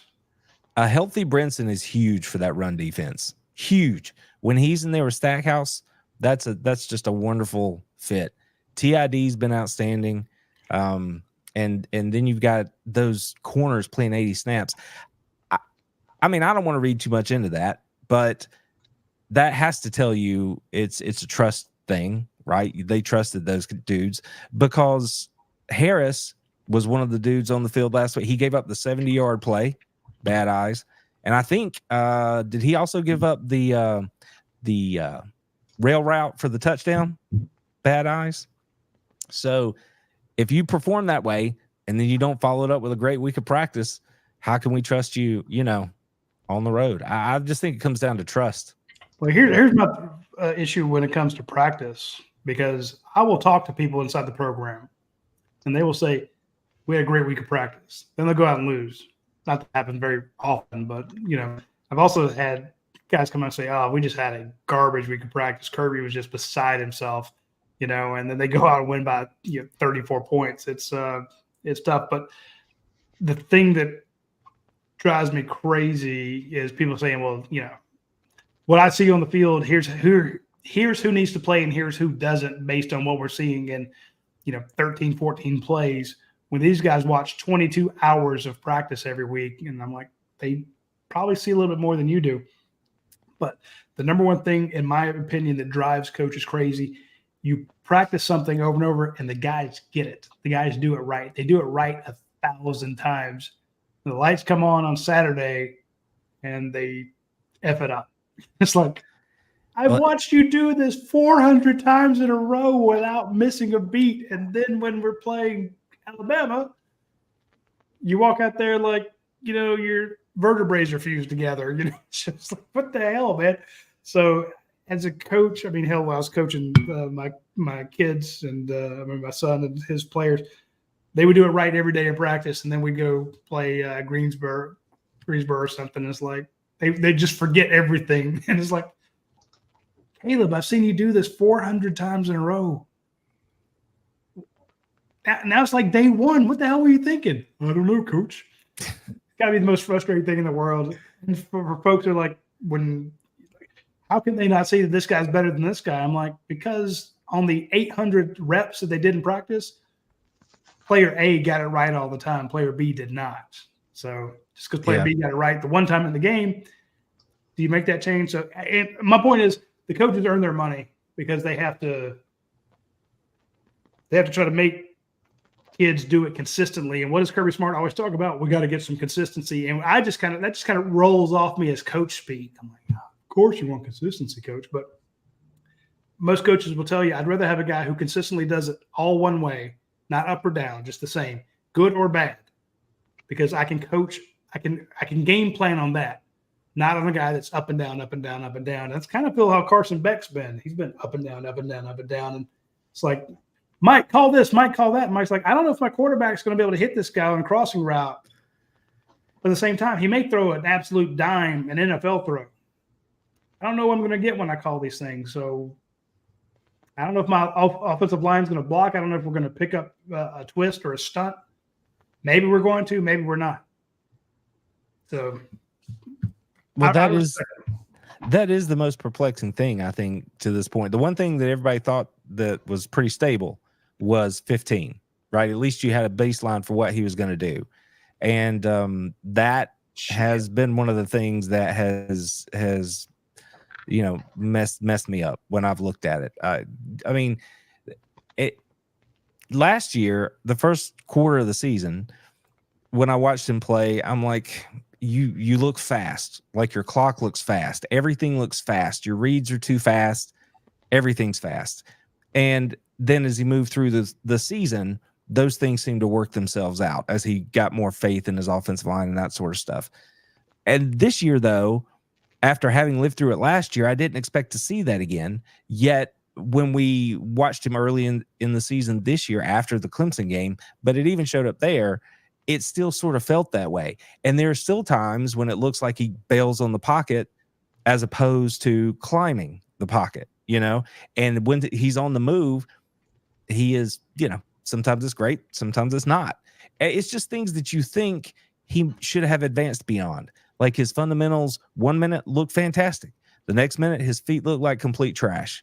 And those where you see the bad balls down the field. So I just don't understand why he is so uneven. It doesn't make sense to me. I don't know if he doesn't trust in his offensive line fully, if it really is that, because of the movement inside the wide receiver position, those dudes aren't always showing up for him, like Dom tonight with the gator arms over the middle. And you saw Kirby get him. He's like, if you don't catch that damn ball, you are not going to be playing anymore. Like, you can't do that. Why is that happening? That's just infuriating. Right. So if you're Mike Bobo and you're like, I'm going to call this pass to London Humphreys, and it hits him in the hands and he drops it. Hey, I've got this great pass to Dom Lovett, and he's going to alligator arm it. Do you call it again? Right. Do you take a play that works 1,000 times out of your playbook because all of a sudden your guys won't execute it? Well, the opening drive, Dylan Bell, right? First down play, hits him. Yeah, it was a half beat behind him, a play that you would expect him to make. Yeah, I I mean, expect some of these guys to actually freaking catch one. This is on Twitter. Christian Miller just retweeted this. I don't know if you guys can see it that well. Christian Miller's jersey's being pulled. No holding call here. I think I His saw that jersey earlier. he's on the goal line. His jersey's being held back to the 2. That's the play where Quinn threw it up, and I don't know how Malachi or Humphrey didn't intercept that ball, but that's besides the point. But 500 missed INTs in this game. Also looks like a little block in the back right there from that right tackle too. Man, I think it was the second sack Jalen Walker had, the one down by the goal line. He was being held and tackled to the ground on that play, and he still made the sack, right? I mean, whatever. Holding happens on every play. Walker does what you're supposed to do and beat it anyway, but that when I see stuff like that in freeze frame, I'm not surprised. His motor is just insane. Like he plays with the biggest motor. If everybody played with the motor of him and Dan Jackson and those boys, I mean, and they all did tonight, but those boys play with a motor. Speaking on those things, the targeting hits, by the way, I mean, I don't really have anything to say about that necessarily. The calls are what they are, but I think Roddy said it earlier about what that's going to look like against Florida when they come back. I think you're onto something there. If you take Everett and put him at star, maybe, and then maybe that's where you see a guy like Ellis get on the field a little bit more, against Florida. I just think that's an option behind Ja'Cory Thomas playing there. I just think it just brings another, because I don't know who you go to as a third. I guess it would be like Chris Peel, but I think Chris Peel's moved back to safety. I don't know who you'd go to as a next star. Of course, Malachi could play there, but where's David Daniel? I mean, I know he transferred, but where'd he go? I don't know. And by the way, right now he's kicking himself in the ass, going, "Man, I'd be starting this week." Exactly. In the podcast of the day when we were talking about the commitment of Griffin, I literally just told you, when's the last time Georgia got a targeted call? They don't ever get targeted calls. And then, damn it, Trent, this is all your fault. Mm-hmm. I'm never having you on a reaction show ever again. I think the last targeted call they got was David Daniel.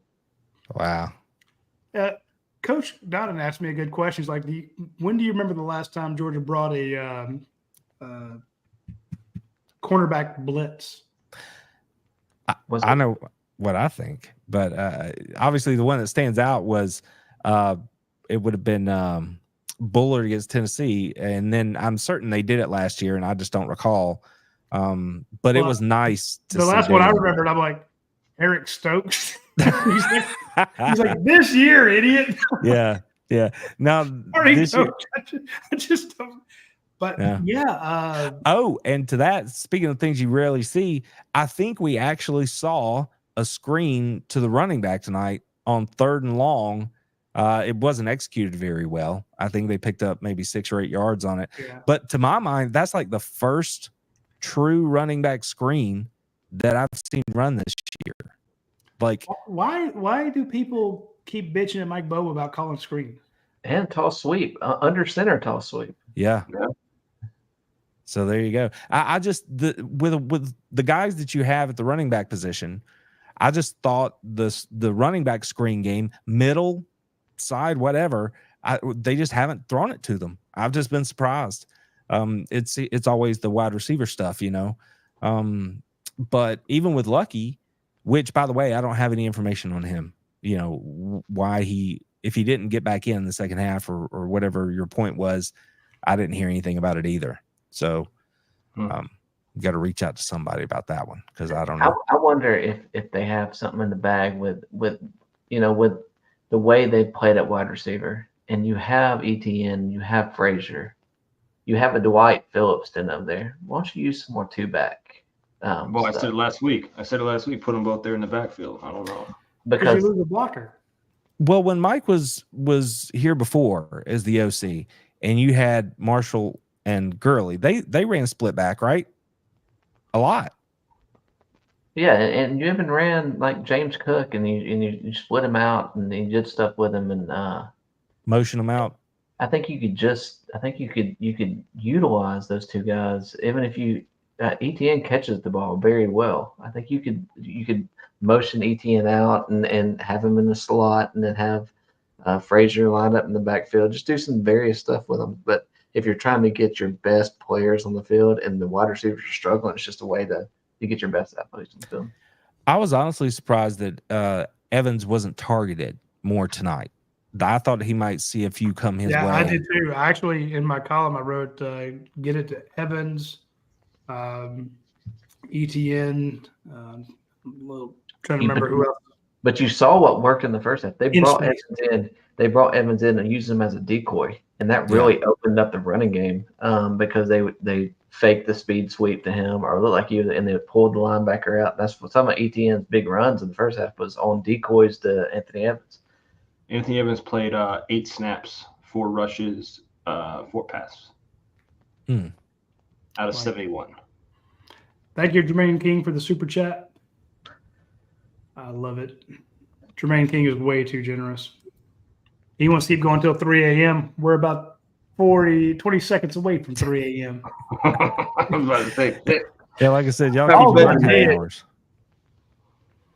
Hey, Paul, now you just stay up another hour, then that baby will wake up and you can go change that diaper. All right. Thanks for the reminder. Yeah, which one? No. Change his own half the time. Yeah. How's two and diapers going? Expensive.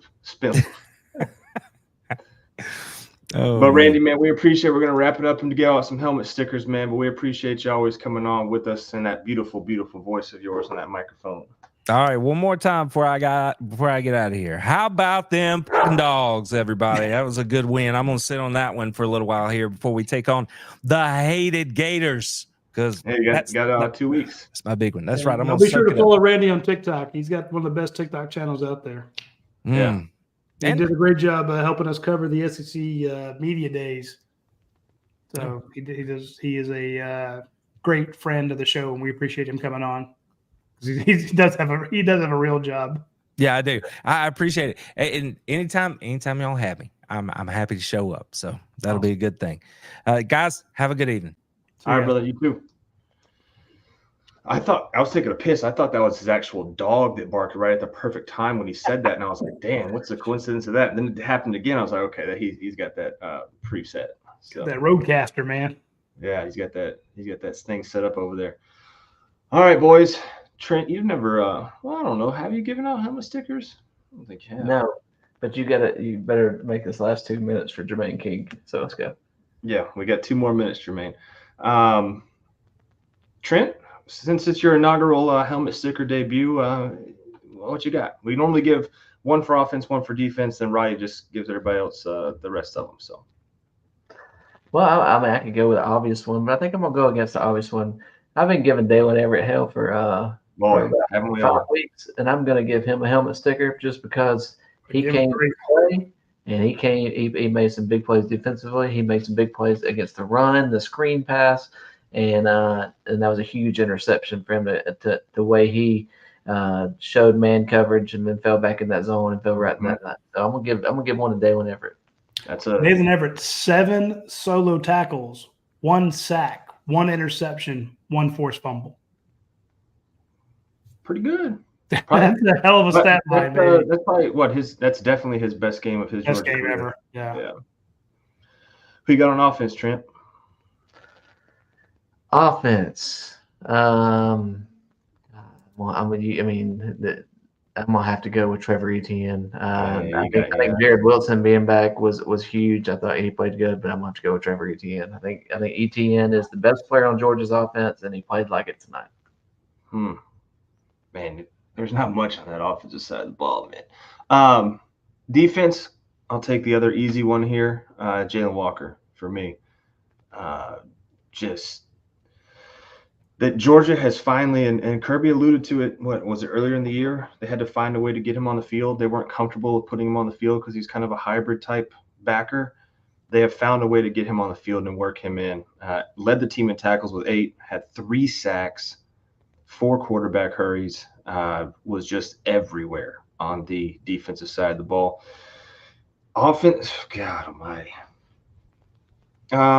Slim Pickens over there. You know what? I'm going to kind of go a little bit with offense because he does get to be on the field on fourth down. Brett Thorson. He is special teams, but that's my out. He gets to be on the field on fourth downs. Brett Thorson changed this game up. And 4 punts, 216 yards, averaged 54, down 2 inside the 20. 3 of them were plus 50. Just his first punt after Georgia came out. Dude, yeah, I mentioned it earlier in the show. Yeah. 3 and out, and dude flipped the field by himself. Yeah, he bombed that thing. I was like, okay, Georgia's got a chance here because they came out, quick, 3 and out, and then you're like, man, what's going to happen here? And he bombs that thing, and Georgia's defense was able to, take over the game there. So there's my offensive / special teams. I will say on offense, when we were saying this, Slim Pickens, I do think Oscar Delp played his best game. You took my guy. Oh, was that really who you're going with? That's who I was going with. Well, I can't go with Dominic Lovett. He had 4 receptions. He's the second leading receiver, 4 receptions, 11 targets. That's great. That 36% completion percentage to Dom Lovett. Man, you guys already picked Trevor Etienne, who went 3 of 3. He was targeted 3 times, had 3 catches. Arian Smith had 8. He had 6 catches, which sounds great, but he had 32 yards. Dylan Bell, 3 catches for 12. Said Lawson Lucky only played 26 snaps, and a lot of them were in the first half. Yours played 24, and a lot of them were in the second half. So something happened to Lawson. I'm not sure, but I just looked on the injury report. I don't see anything about him. So there definitely could have been something there. But Lawson Lucky, he played lights out. But I'm with you on offense. Oscar Delp is my helmet sticker guy. He only had 2 catches, but one of them was a 43-yarder. And I get it. A lot of that ball was in the air, but he sold that route and went rumbling, stumbling down the sideline. I thought that was a great play call and a great execution. Good job, Cash Jones, on that play too. So Nate Frazier had 4 carries for 10 yards. That's not helmet sticker worthy. Carson Beck, 0 touchdowns, 3 interceptions. That's not helmet sticker worthy. So the only guy, by default, it was Oscar Delp. But again, you get 2 touches for 45 yards.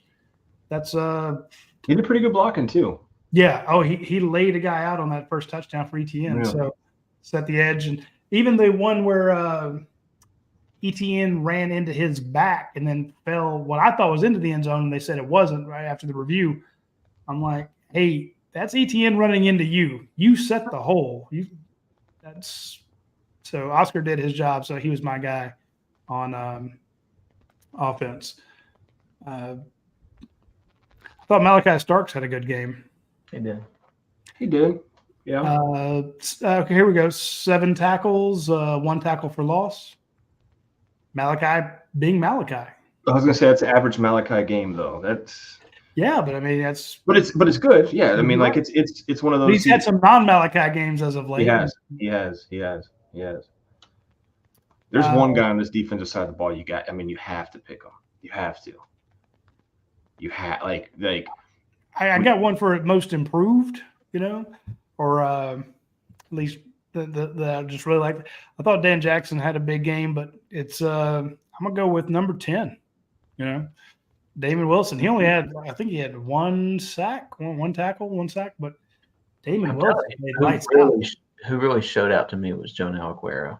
I thought that was his best game. I know he got. It was definitely his best game. Yeah. That was 100%. Yeah, he hasn't looked like the Joe, because earlier in the season, right? Everybody was like, "Well, what's going to happen at that safety position?" It's like Aguero, like he's the guy. He's the guy at star. Yeah, and it's just like he hasn't been that guy. This is the first game where it was like, man, he laid some dudes out, and it's tough to replace. Malachi moves back, and you're not effed.